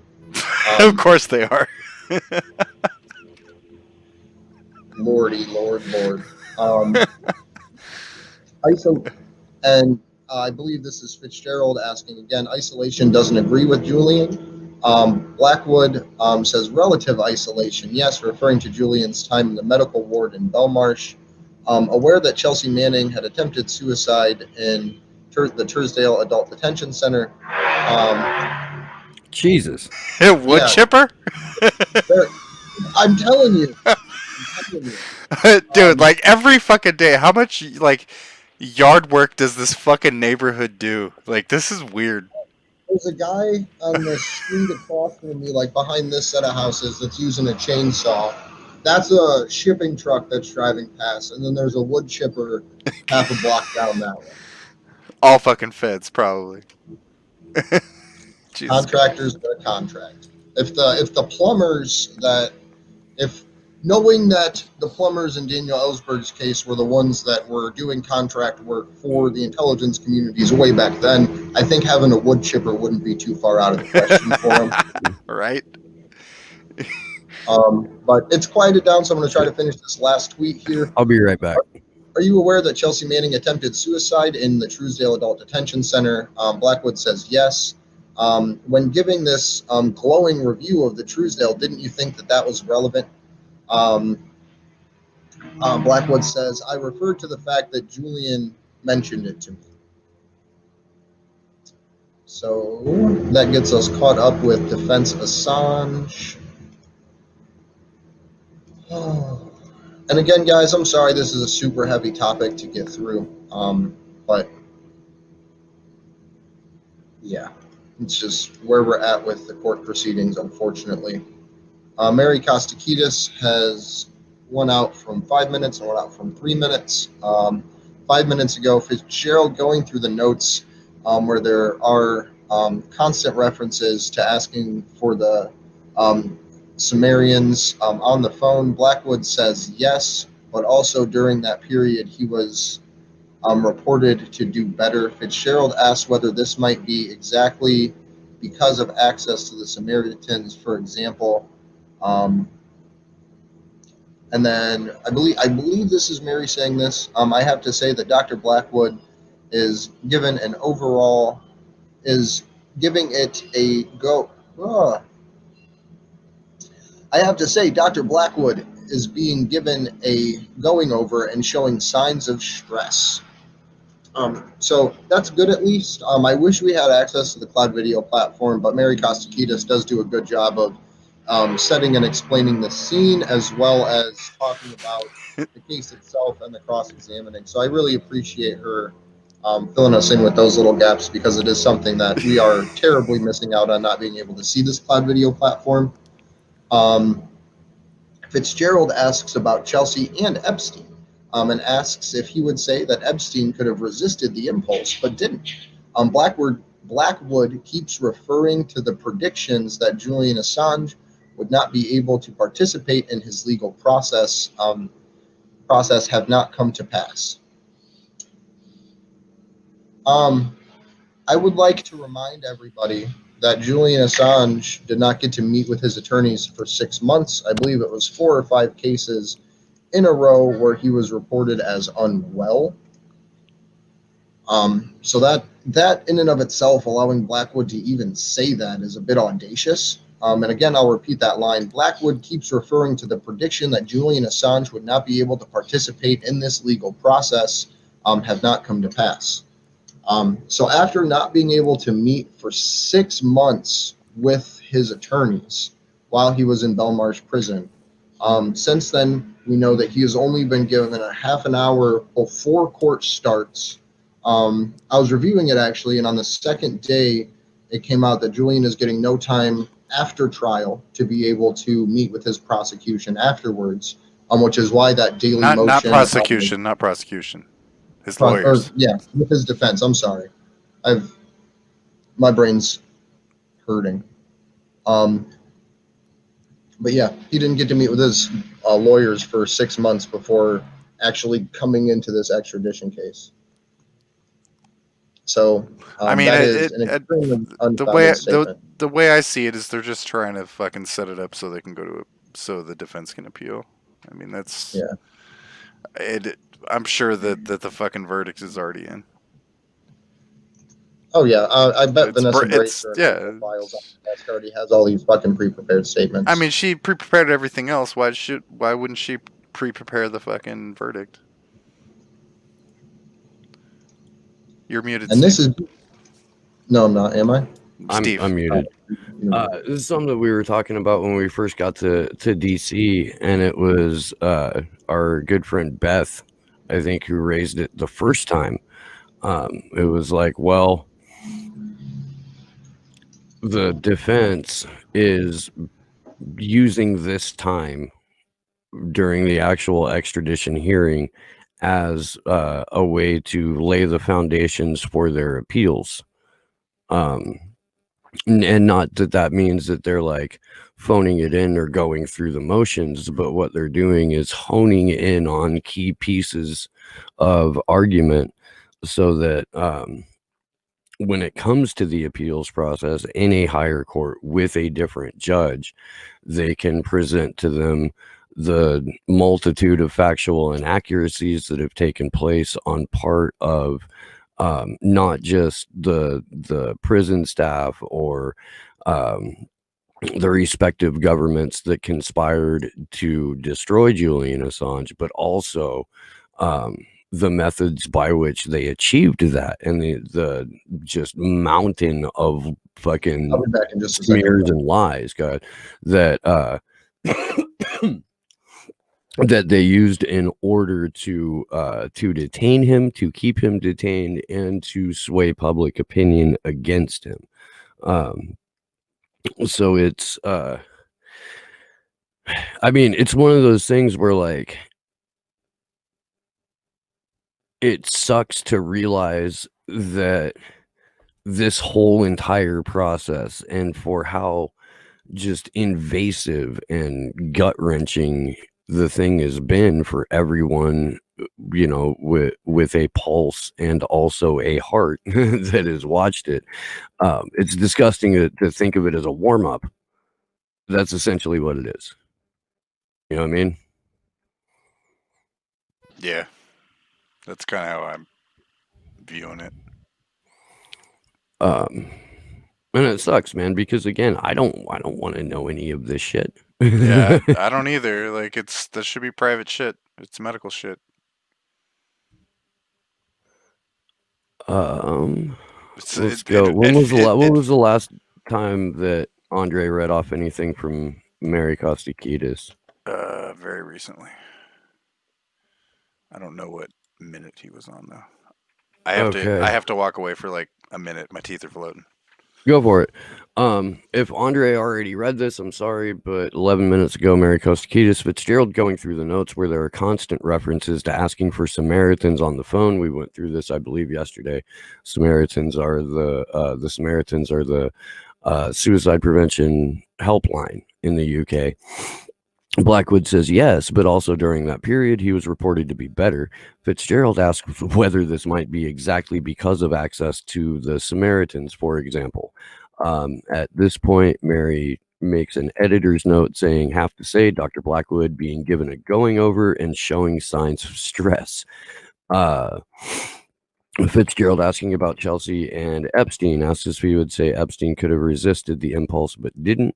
Blackwood keeps referring to predictions that Julian would not be able to participate in this legal process have not come to pass.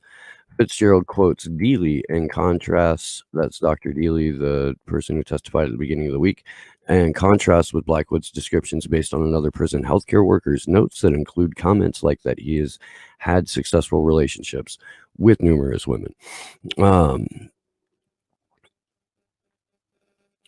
So I guess it's Fitzgerald's turn to discredit witnesses just by asking them to assert or defend their positions rather than by opening with, I don't think that you're credible enough to be here, which is the track that,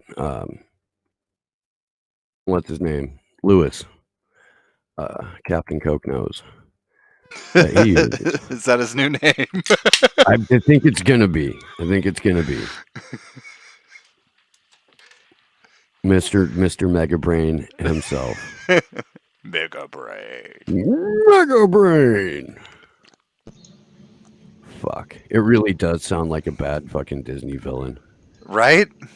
That's what I said, like, man. Like it's so true. There's like somewhere there's a vault of all of the sideshow, like, you know, major and minor villains that never got put into movies. Mega Brain's got to be one of them. Mega Brain's one of them.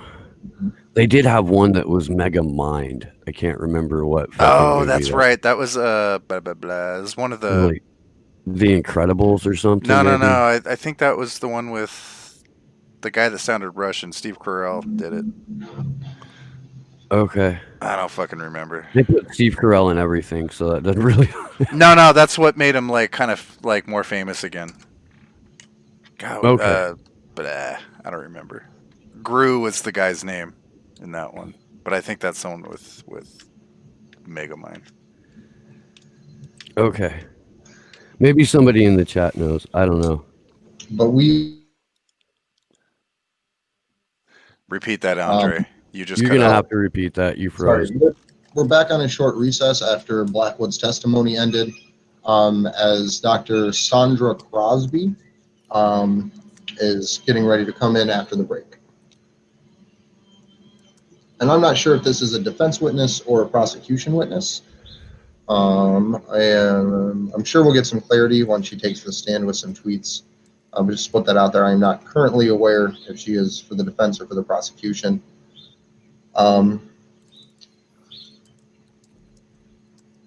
So we have Mary Kostakidis with 2 more tweets as of 6 and 2 minutes ago. Despicable Me, maybe? I think it is Despicable Me. Okay. That sounds right. But Fitzgerald quotes Dealey and constraints with Blackwood's description based on another prison healthcare worker's notes that include comments like he has had a successful relationship with numerous women. Is that a weed eater now? What? Is that a weed eater? That's the other wood chipper. Jesus. Going on There's that's 2? Across a block that way. Dude, this can't be an accident. I'm telling you. Welcome to my world. So Blackwood says that he is concerned Julian Assange has never been diagnosed with Asperger's despite previously being in psychiatric care. Fitzgerald asks for his notes of his consultations with Julian and Daley. It's a short break while they consult Julian Assange.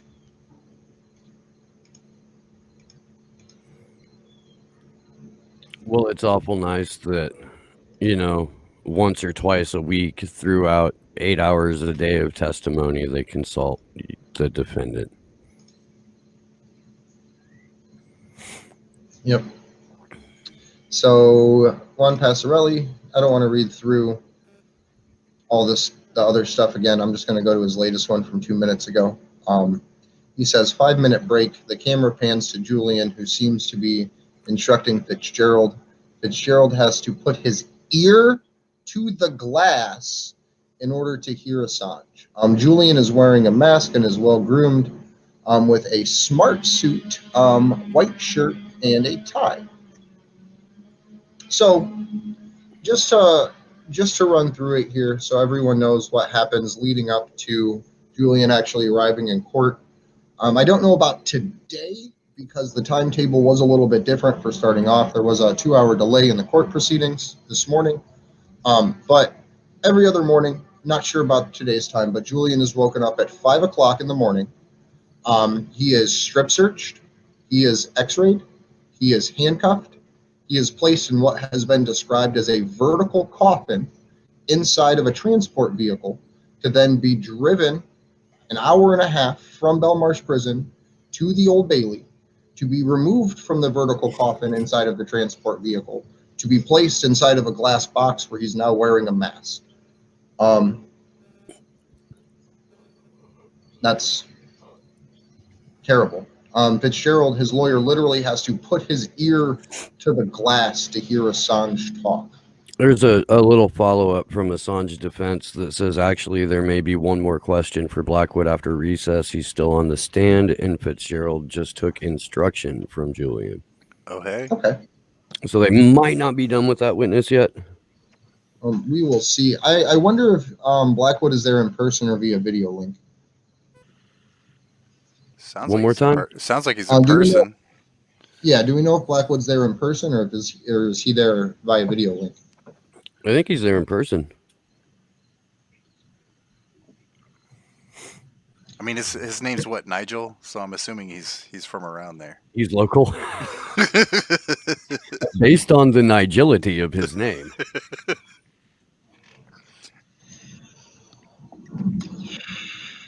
And again, guys, this is some fucking dark shit that we're going through here. So I apologize for anybody that's just tuning in and not understanding. But for these last couple days, Tuesday, Wednesday, today, and potentially tomorrow, they're going through medical cross-examination. Yesterday, while we were going through it, QC Lewis, who is the lead prosecutor for the United States Defense, called a witness retarded. They were talking about what? I thought he called him autistic. Well, that's so, you got to differentiate that. That's different. Not to clarify, but they were going through the symptoms of Asperger's and autism, particularly noting about eye contact, where the U.S. prosecutor Lewis had the audacity to ask a witness, "Does your avoidance of eye contact with me indicate that you have symptoms of this?" To which case the witness definitely said, "I've never been tested, but I'm reading the body language of the judge, the defense, and the prosecution." So there was that. Yeah, that was wild, man. Like I don't think I've ever seen any court anywhere like accuse a witness of like having a some kind of I was using It's weird. the old medical term that the 1800s, when apparently Lewis went to medical school, would have been using at the time, just for the knowledge that he seemed to have had. So he's probably reading some Victorian era books over there in the UK about Asperger's and autism. Asperger's wasn't discovered when the Victorian era. Yeah, that's a newer one. Were being written. I don't even know if they had a word for autism in the Victorian era. So I'm surprised that Fitzgerald was able to learn a couple of new words. Not Fitzgerald. Lewis was able to learn a couple of new words before the hearing took place, based on his extensive knowledge of late 1800s medical research and his mega brain.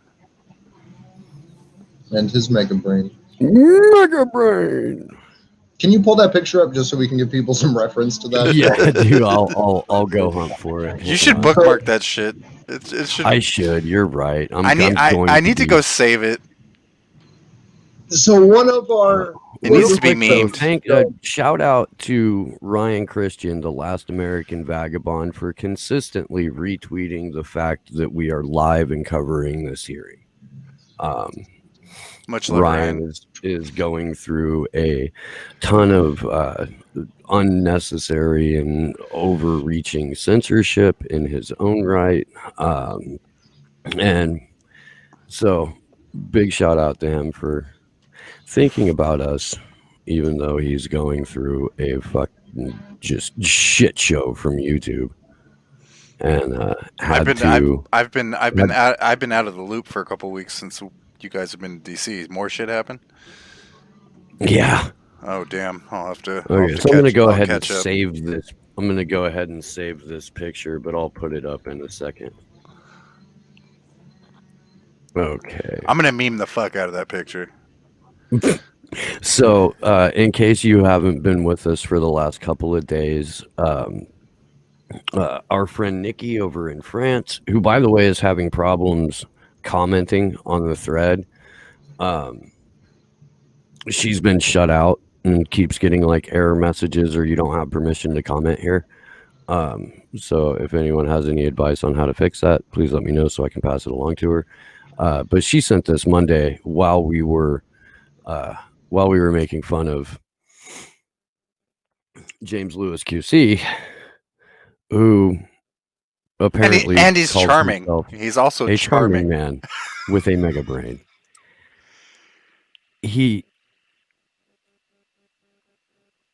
I'm trying to figure out the exact look on his face in this picture, and I can't.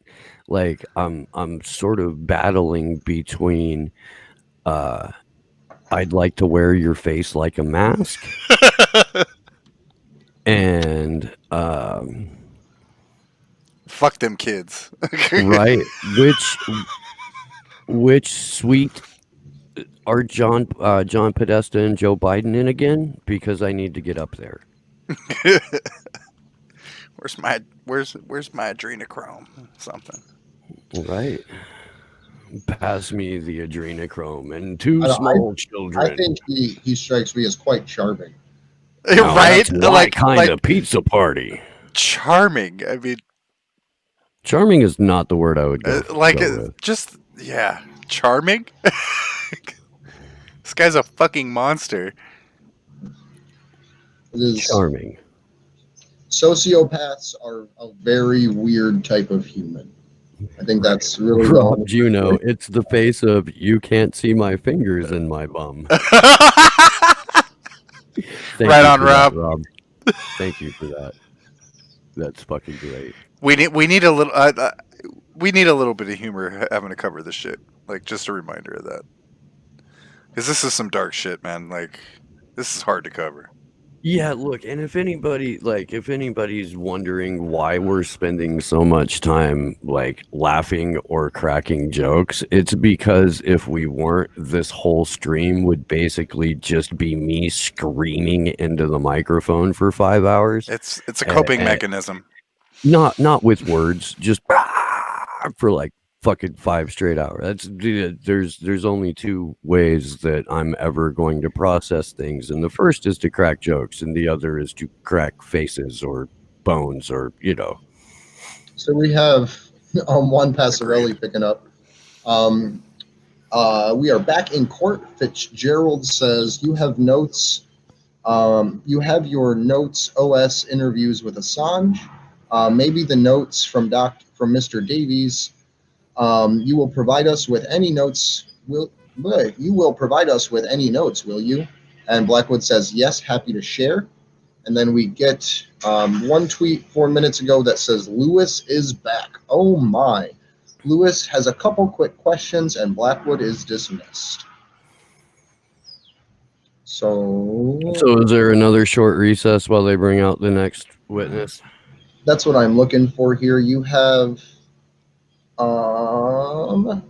Mary Kostakidis. A final question from Fitzgerald. You said you have got notes from both interviews, and there may be notes of interviews with Miss Daly. Anyone else? No one else. Lewis points out Maureen Baird was talking about another prison. Fitzgerald points out she says the special administrative measures conditions are the exact same. Lewis said, did you understand how it related to the ADC prison? I'm assuming they're meaning ADX Florence. No, ADC is Alexandria Detention Center. Okay, I wasn't sure. There's a lot of ADs in here. Yeah. Blackwood says, yes, he did, and saying that he was that he understands how special administrative measures relates to the Alexandria Detention Center. Lewis says, you say you've given his mental health condition. You say given his mental health condition, it would not be unjust. I'm assuming to extradite or to put in SAMS. Blackwood says yes. Lewis asks about another prison doctor who Blackwood did not speak to, asking about her status, and she is at the beginning of her career. The witness is finished. So that finishes up the testimony there from Nigel Blackwood.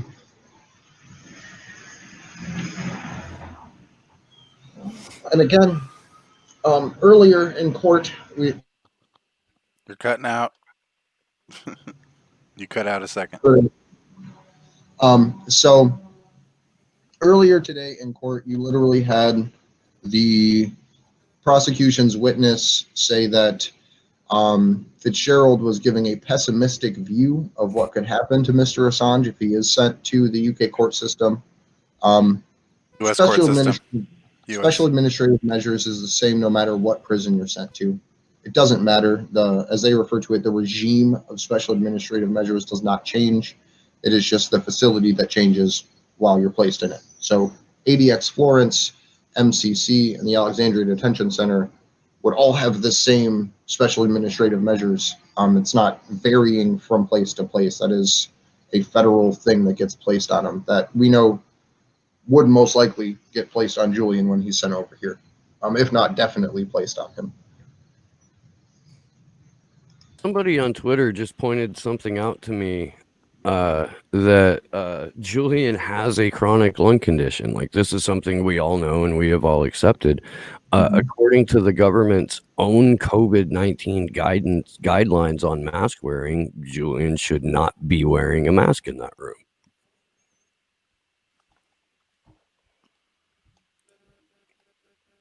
Fucking.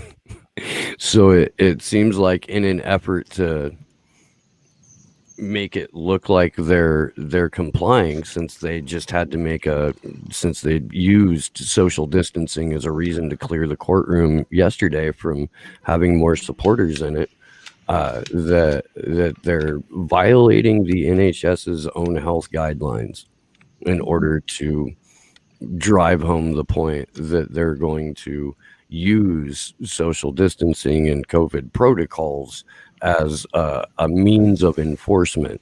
I mean, who did they kick out? They kicked out Stella and Christian, right? Yeah. Yeah, that cartoon, Steve. Cartoon. Agreed. I just had like a whole flock of birds roll up. Man, I like you're in like a tainted spot or something. Yeah, it's DC. Everything here is tainted. You can feel it. You really can. Like, you get inside of the beltway, and you become aware of like the concentrated evil that is contained there. And just about everywhere you look, you see that fucking satanic obelisk, the fucking Washington Monument. Like, you can't fucking escape it. I don't think I'm in any rush to get to DC. No, I wouldn't be. But while we have a little lull here, while Crosby's taking the stand, the next witness, yesterday we were supposed to be going to the White House Visitor Center. Everything got okayed by the Metro PD. We get to the White House Visitor Center, and some lady runs out, and she's like, "I'm the person in charge of the permits for the national parks, and this is national park territory," after we were told by the Metro PD that it was not, that it was perfectly okay for us to be there, and that and then they told us that, no, we can't be there. So we moved across the street to Freedom Plaza.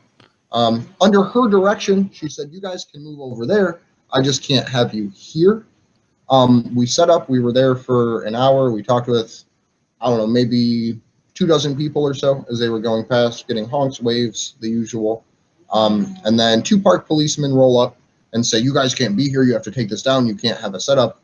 And then we tell them, like, "Hey, like, those people right across the street said that it was okay. Like, the lady said that we could come over here and do this. We just couldn't do it over there." And to which they informed us that that lady lied to us, apparently, that we shouldn't have been doing it anywhere. And that best case scenario, we could try across the street and hope we don't get chased out by local non-police security guards on a public sidewalk. So instead of doing a 4-hour event, we cut it down to the... You just cut out. Cut it down You cut out it, like, instead of doing a 4-hour event, Instead of doing a 4-hour event, we did a 2-hour event. And then headed back to the house just because we didn't feel like getting chased around by police, even though everything was supposed to have been approved. Today we are going outside of the old museum building, which was once the home of the Free Press Museum, the museum here in Washington. This is my favorite little bit of irony about the whole DC thing, by the way. Yeah. And it was, so the museum was purchased by Johns Hopkins University. And I don't know who it was sold to, if it was at the discretion of Johns Hopkins, but it is now the museum residence, where they keep a little bit of the museum in the front with the Berlin Wall and the fancy billboard in the front, like a big old wooden plaque with the First Amendment written all over it. But it's luxury apartments now. It's right next to the Capitol. It's literally like right there, like you have Capitol Hill and then the museum right around the corner with the White House tucked a little bit further away. So we're going to go out there. We have submitted our permits. We did send in the notification, so we should be good to go with all of that, as long as the Metro PD doesn't decide, or some other of the 19,000 different law enforcement agencies doesn't decide to try to chase us away. One of the things, though, if there is anyone with some technical capabilities and the drive to do it, for activists across the board, there does need to be some kind of interactive map or something that allows you to see what police departments are in what jurisdictions, because you may file a permit with the Metro Police Department or the whatever other one, but there are situations where you have 3 different law enforcement agencies all responsible for one area, and you have to file permits in an escalating fashion with them, which I always thought was quite bizarre. So if there's anyone that has the ability to put a map together for DC of what law enforcements govern what places, that would be awesome, because there are places that literally have 4 different law enforcement agencies responsible for that city block, and then you walk across the street and it's just one, and then you turn left and it's 3, and it's just crazy. So there's really no set clear standard for how any of it works. Like we found out, go chase down some ibuprofen. I need some too, but we don't have any here. I lost like 3 bottles during the week that I was there. Well, I'm gonna have to find them. They gotta fucking be there. I'll have to look, because I have a brain ache. So we have Kato Lee over in the A4A Restream chat that says they should kick this case out. I agree. I agree wholly with that assessment, my friend. So let's see.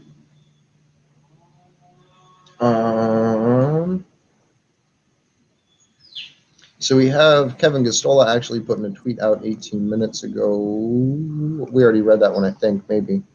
But we'll pick it up here. Twice during his testimony, Blackwood said that they'd have to be careful about the predictions that were made that do not come true.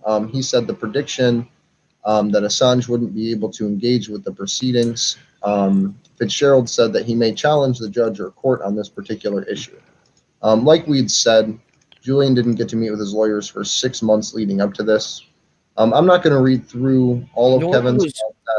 Nor was he allowed access to view any of the materials that the defense had prepared on his behalf, nor was he allowed to take part in the preparation of his own defense. When they finally gave him access to a computer, they glued the fucking keys down. Yeah, this has just been fucking shit show from start to finish.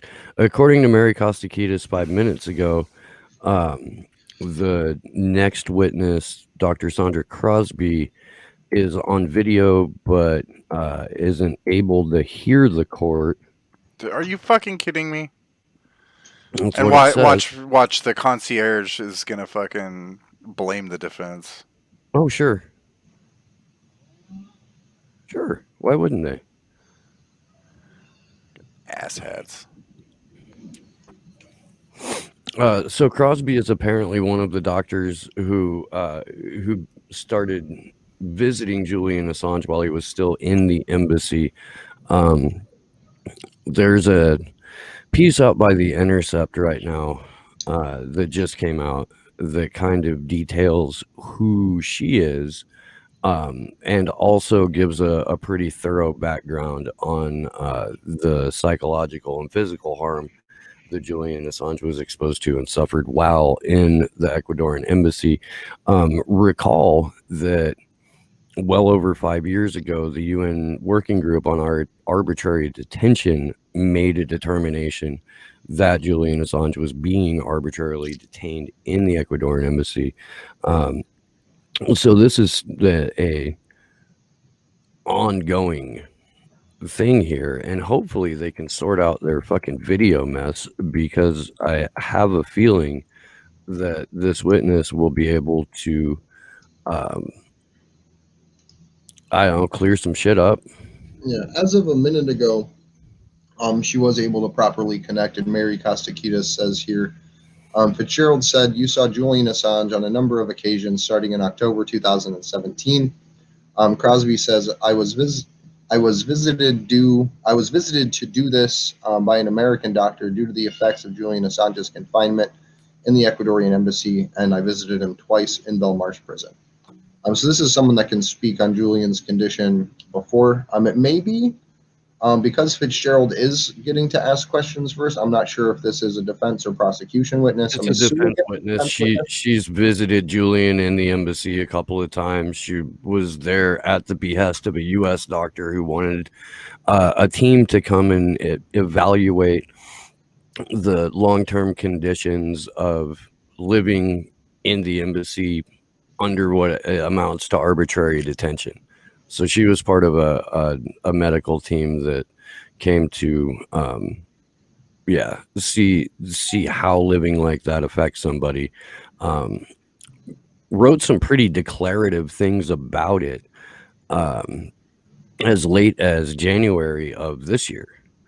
And of course, just based on the fact that she saw him once in 2019 and once in 2020, as soon as the UC Global story broke, she also wrote what amounts to a righteous tirade about how doctor-patient confidentiality was violated. And we may, in fact, for I believe the first time, hear about UC Global during her questioning. I would like to think that would happen. Yeah, I really hope it's. I'm glad you brought that up. Hopefully, it's one of those moments. Yeah.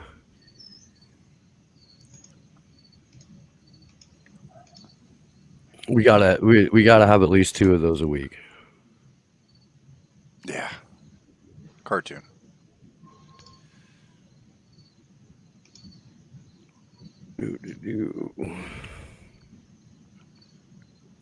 Let's see if Mo's got anything on this yet. Nope.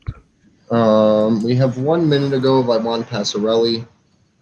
Crosby said, when I saw him, he described to me his symptoms of depression and PTSD. He also complained about the physical symptoms that I have no resources to evaluate him in.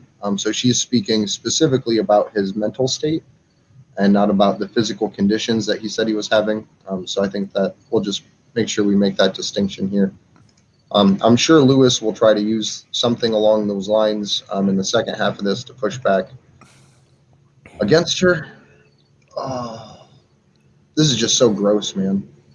He's charming. He's gonna charm her. Well, it's not his turn yet. It's not his turn. We'll be in what, 20 minutes? That's all they get. 30 minutes. Right. Shit. Yeah, they get 30 minutes. Unless they ask for more time. So it goes 30 minutes for the counter team. So like if it's a defense witness, the defense gets 30 minutes first. The prosecution gets an hour, and then the defense gets another 30 minutes. In some cases, and with some witnesses, particularly Eric Lewis, I believe, and Shankman, the prosecution got 4 hours to question, while the defense had 30 minutes before and 30 minutes after. How is that like equitable justice type of deal? I know this is, I don't know what other case you can point to show a better use of the open justice system that the UK has like this, I always hear like UK people like, oh, our justice system is better. I'm not seeing it. Well, I mean, what other justice system in the world would throw out 40 non-governmental organizations that are court observers and politicians? Like that's obviously open justice right there, when you can just, at the whim of a judge on the first day of the largest court hearing in human history for the trial of free speech, just throw out non-governmental observers.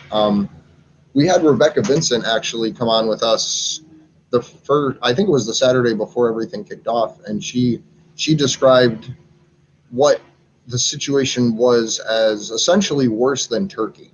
Yeah. In terms of, let's be clear here.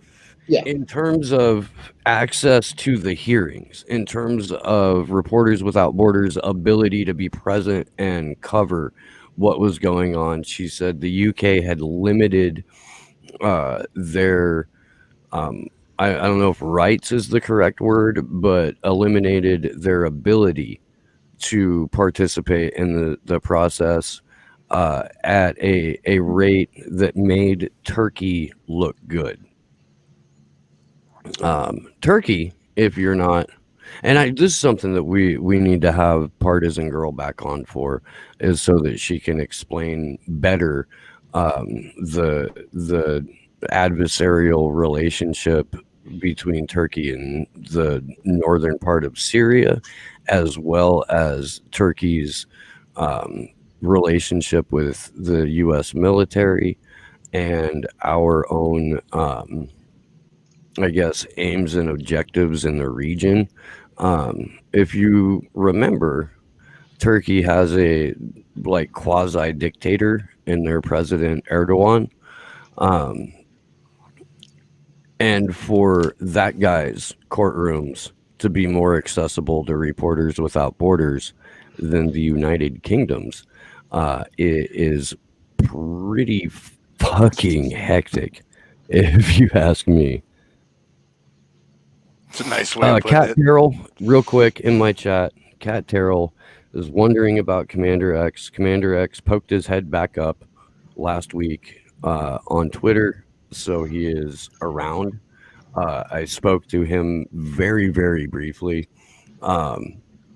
He would prefer to have everybody forget that Commander X was ever around. That's what he would prefer. He wants to be a hermit. So I'm going to respect that. Absolutely.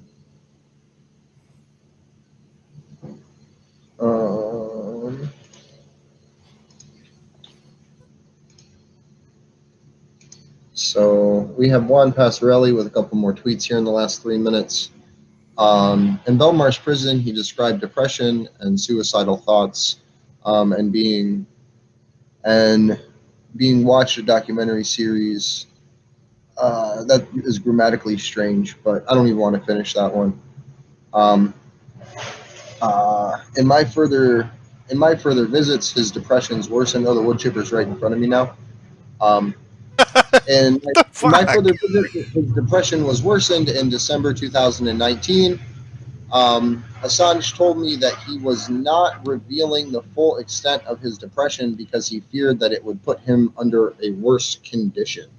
And that's, I'm assuming, referring to not wanting to be placed under suicide watch while in coronavirus lockdown, while inside of Belmarsh prison. But I'm not entirely sure. I'm just assuming that context there, because it had stated previously that Julian was very reluctant to talk about. When you go, like, if they think you're more of a risk, they're going to put you in more isolation. So I think that's probably what he's referring to. Yeah. Because, like, yeah, if they're like, oh, you're more depressed, well, we're just going to stick you in a deeper, darker fucking hole. That's what they do in prison. Yeah, the way that they deal with mental health patients in prison is normally to just stick them in a smaller cell with complete isolation. Because, helpful. Mary Kostakidis here, 3 tweets in the last 6 minutes. Fitzgerald says the conditions of confinement and the consequences, how his physical health has been affected by prolonged psychological torture. Crosby describes the symptoms of depression and PTSD that she observed over time his mental state was declining, and stated that they were discussing suicide, and described a Bosnian, charged with war crimes who swallowed cyanide pills in court. He was suffering with an affliction that he could not have been treated outside of the embassy. He increasingly became very depressed and agitated, feeling the full context. You cut out right before agitated. Okay. I'll just start from the top with this one. He was suffering from an affliction that he could not have had treated outside of the Ecuadorian embassy, and he increasingly became depressed and agitated. He told me that he was not revealing the full extent of his ideations, that he did not reveal the full extent of his ideations, that he would be put into isolation, she said. So there's a little bit more follow-up to that on Consortium News. Let's see. Crosby says, I was concerned about Julian's mental health condition and long-term toothache. His condition deteriorated over subsequent visits.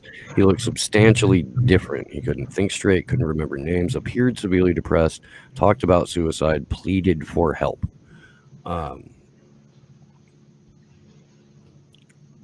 again, I just want to say to the audience that this is some heavy shit.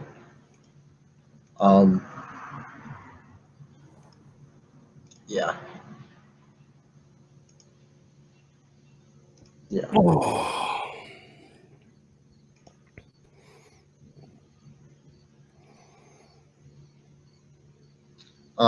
Juan Pastorelli here says, Dr. Crosby deals with depression and PTSD on a daily basis.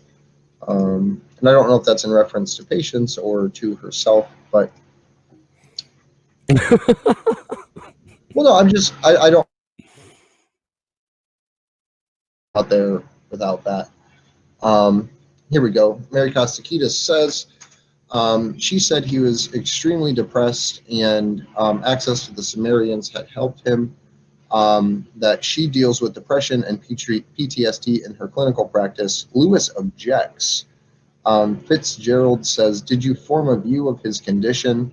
Crosby said in 2019, severely depressed, met the DMS-5 major criteria.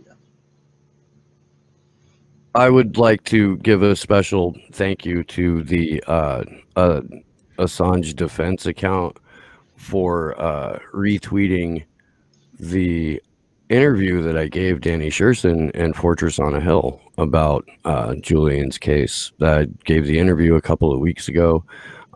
They released it late last night, and I haven't even been able to tweet it out yet. So thank you to the Defend Assange account, or Assange defense account, however you want to read it, for helping to circulate that interview.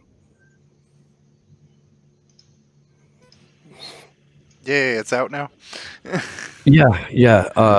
Henry emailed me like right before I tried to go to sleep for the first time last night, and I was like, okay.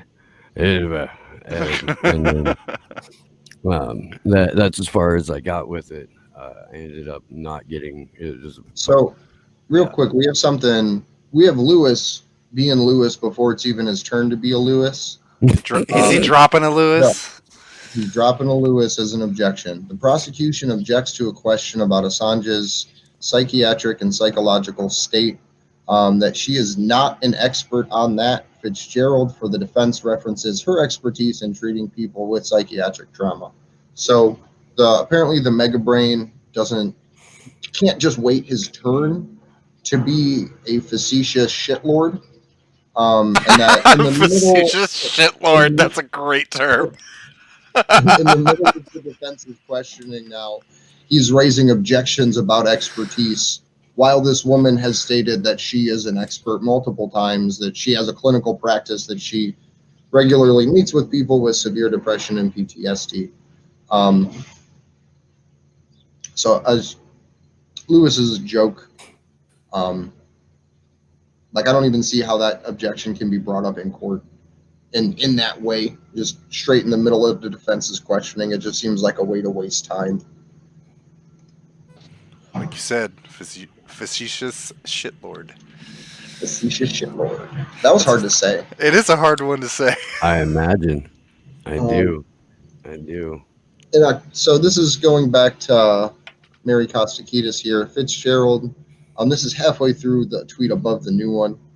Fitzgerald says, did you form a view on his medical conditions? In October 2019, he was severely depressed, met the DMS-5 or the DSM-5 major criteria, and his suicide risk was high.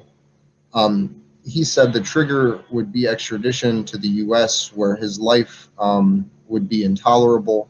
She adds that she believes he would be at high risk of suicide if extradited. She is concerned about the physical condition, the chest pain, the dizziness, the shortness, I'm going to say, of breath.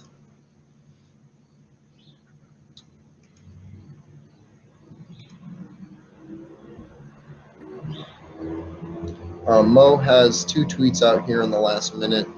And I think they're doing the wood chipper again. I'm sorry, guys. I think Mr. Assange is at a high risk of completing a suicide if he were to be extradited, says Sonia Crosby, who met with Mr. Assange repeatedly whilst he was in the Ecuadorian embassy and later when he was at Belmarsh prison. Dr. Crosby says when she saw him in October 2019, he met all the criteria for major depression and was profoundly impacted his functioning, and that he had thoughts of suicide many times from the day, and she felt that he met all the DSM-5 criteria for major depression.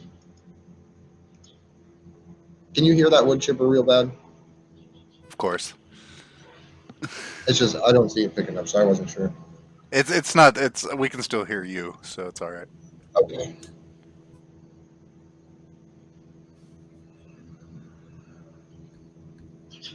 So, yeah. I just again want to say thank you for everybody who's watching, but for the wonderful people behind the scenes that are connected to the Cloud Video platform and watching and transcribing it for us in real time. So thank you very much for that. And thank you, Kevin, for coming on all these mornings. Yes, thank you to the good Kevin for joining us this morning. That was unexpected and wonderful at the same time. So I appreciated him jumping in. Yeah, I don't want to keep reading the same conversation about this over and over again as people's tweets are updating. So as new statements roll in, we can read them, but I don't want to just repeat that same line of questioning multiple times because it is pretty heavy.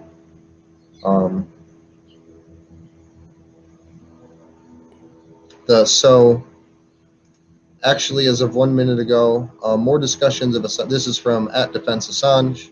More discussions of Assange physical health. End of questioning for the defense. James Lewis to re-examine for the prosecution. So I hope everybody's ready for this fucking asshole to come through here and try to tell this woman that she doesn't know what the hell she's talking about, even though she does it for a living. So that's what we're about to see. It's what we see every time this guy takes the stage in these medical questions. It's really gross. So I thank the witnesses for being able to bear with it and stick through, because it's, I don't know, it's heavy and it's hard. It's hard to even sit here reading through most of this, just being this close to the situation as it is. I'm going to mute though, because that thing's getting louder and louder. I really can't hang out too much longer before I got to go to work. But let me pull up and see if we've got anything new as of so as of a couple of minutes ago, End of questioning for the defense. James Lewis cross-examining for the prosecution. Lewis opens by saying, would it be fair to say you were sympathetic to Mr. Assange's cause? Dr. Crosby says, no, it wouldn't be fair to say that at all. All right. So he's already trying to drop a Lewis. Well handled. Lewis, when you visited Assange in the embassy, did you come to London for other reasons or only to visit Assange? Crosby, I had other business there and combined it with my visits with Assange. So who paid for your travel? I did. He's just fucking like. Did he forget his Adderall today or something? I get that, you know, the more horrible of a person you are, the weirder things you need to do to yourself in order to feel something. But I didn't think it took like squatting on a fucking blackthorn bush just to fucking get the words out. Who paid for your travel? He's charming, Steve. I mean, we've had that. There were people that were asking us that question, like the first day that we were at the Lincoln Memorial. Like every fifth person that came up to the like easy up thing that we had was like, "So who paid you to be here?" And we're like, "Our audience." You know, fucking, we crowdfunded for this thing. It worked out. We're here. I don't know what you want me to say. They're like, Soros! Right? You know that's what they're thinking. No, the closest connection that we ever had to anything Soros related passed away before we could get started. So, sorry. That? Not going to work out the way you want it to work out. But we have a kick-ass audience and you don't, I guess. I don't know. Fucking... But yeah, like seriously, all day long, who paid for you to be here? Who's paying you to be here? Fucking nobody. Fuck, you think like, man, why aren't you on the other side of the table screaming about press freedom with us? Man, I'm looking at homelessness right now, and they're thinking we getting paid for this shit. Dude, have you watched this show? Have you seen our production value? There's no way in hell we get paid for this. Right, I don't even have soundproofing to block out the wood chipper. You could, like, you're using my comb that I left, and you still can't comb your fucking hair right. No, I don't even know where the comb went. I think it's in my car. There's a reason that I have a hat on. All right, that's fair. But at Assange defense a minute ago said or tweeted out, this is Lewis talking. You say that he was confined in the Ecuadorian embassy, but he was there of his own will, wasn't he? Just continuing fucking smears. Crosby said, I think that's a very complicated issue. His psychological state was such that he feared what would happen. I would say the question is debatable. This court case is why he had political asylum in the Ecuadorian embassy. Saying he was there of his own will is really short-sighted. That's the MSNBC CNN line of he could have just left whenever he wanted. He's not in there arbitrarily. When we know he was. The U.S. had a grand jury against WikiLeaks for a decade. So no, he couldn't have just left of his own free will and have been a free person. He could have walked out and immediately have been arrested. We know that that was probably the most surveilled place in the entire world, if not the most surveilled place, with the installment of cameras and all of that directly around it, with a constant police presence for years outside of it, costing the city of London millions upon millions of dollars to do so. So no, he could not have just left of his own free will to have returned to a state of being a free person. He would have been in this situation in this courtroom much sooner. I'm going to go ahead and guess that Lewis isn't going to appreciate the fact that Crosby says that the question is debatable or open for interpretation. And seriously, like this canard that Julian absconded to the Ecuadorian embassy or was remaining inside on his own volition. That's one of the things that I wish would die in a fucking fire. Like, of everything in my immediate area that died in a fire, if the idea that Julian was somehow like stoked to be arbitrarily detained inside the Ecuadorian embassy for 7.5 years was one of the things that got thrown in there, that would be really fucking helpful, because it's bullshit. But just to go back to Mary Kostakidis here, because she has some new tweets out giving a little bit more context in that exchange. I'm going to kick back to where we left off, where Crosby said she was concerned with his physical condition, chest pain, dizziness, shortness of breath, long-term dental infections, osteoporosis, which is unusual in young men. So I looked at his Australian records and spoke with him. It had never been treated. You cut out at spoke with. I looked into his Australian records and spoke with his endocrinologist in Australia, and it had never been treated, referring to his osteoporosis. He had broke his ribs bending down to tie his shoelaces. He would be at an increased risk for fractures if he was incarcerated in the United States. Lewis said, would it be fair to say that you are sympathetic to Julian's cause?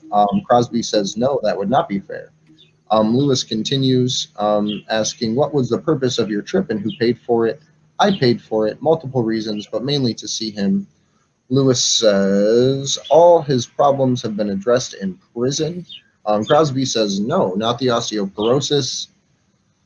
The osteoporosis oppression, the symptoms could be heart-related. Lewis says, are you qualified under Section 12 of the Mental Health Act? Fitzgerald says, that is ridiculous. No foreigner is. And I don't think that was a cliffhanger. I think he literally just said, that's ridiculous. No foreigner is. So Fitzgerald objecting, the judge doing nothing. Crosby says, I am qualified to give expert evidence on mental health. Lewis says a number of experienced psychiatrics have given evidence who have had more recent contact with him. Are you saying you know him better? Crosby says no. Lewis says, did you visit him on your own or with his lawyers?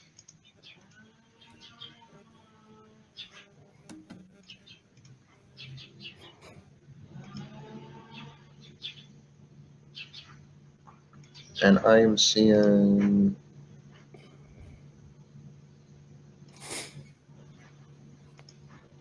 Let's check back with Richard Medhurst and see. There's nothing new. I just checked. Okay. Look,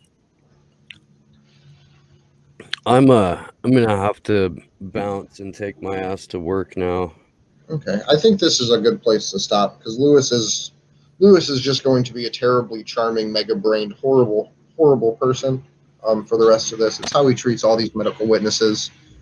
But yeah, I'd like to thank you guys for joining us. You can follow us on action_4 Assange. I hope that other larger platforms start doing more live coverage of what's actually happened for him in court. But if not, that's why we're here. We should be able to continue at least partially into week 4. But yeah, thank you guys for watching. Yep. I'll I don't know. It's possible we'll try and pick this up later today, but definitely tomorrow, and I will make sure that my happy ass is dragged out of bed at the appropriate hour. I'm sorry for being late. I love you guys. Good luck to us all.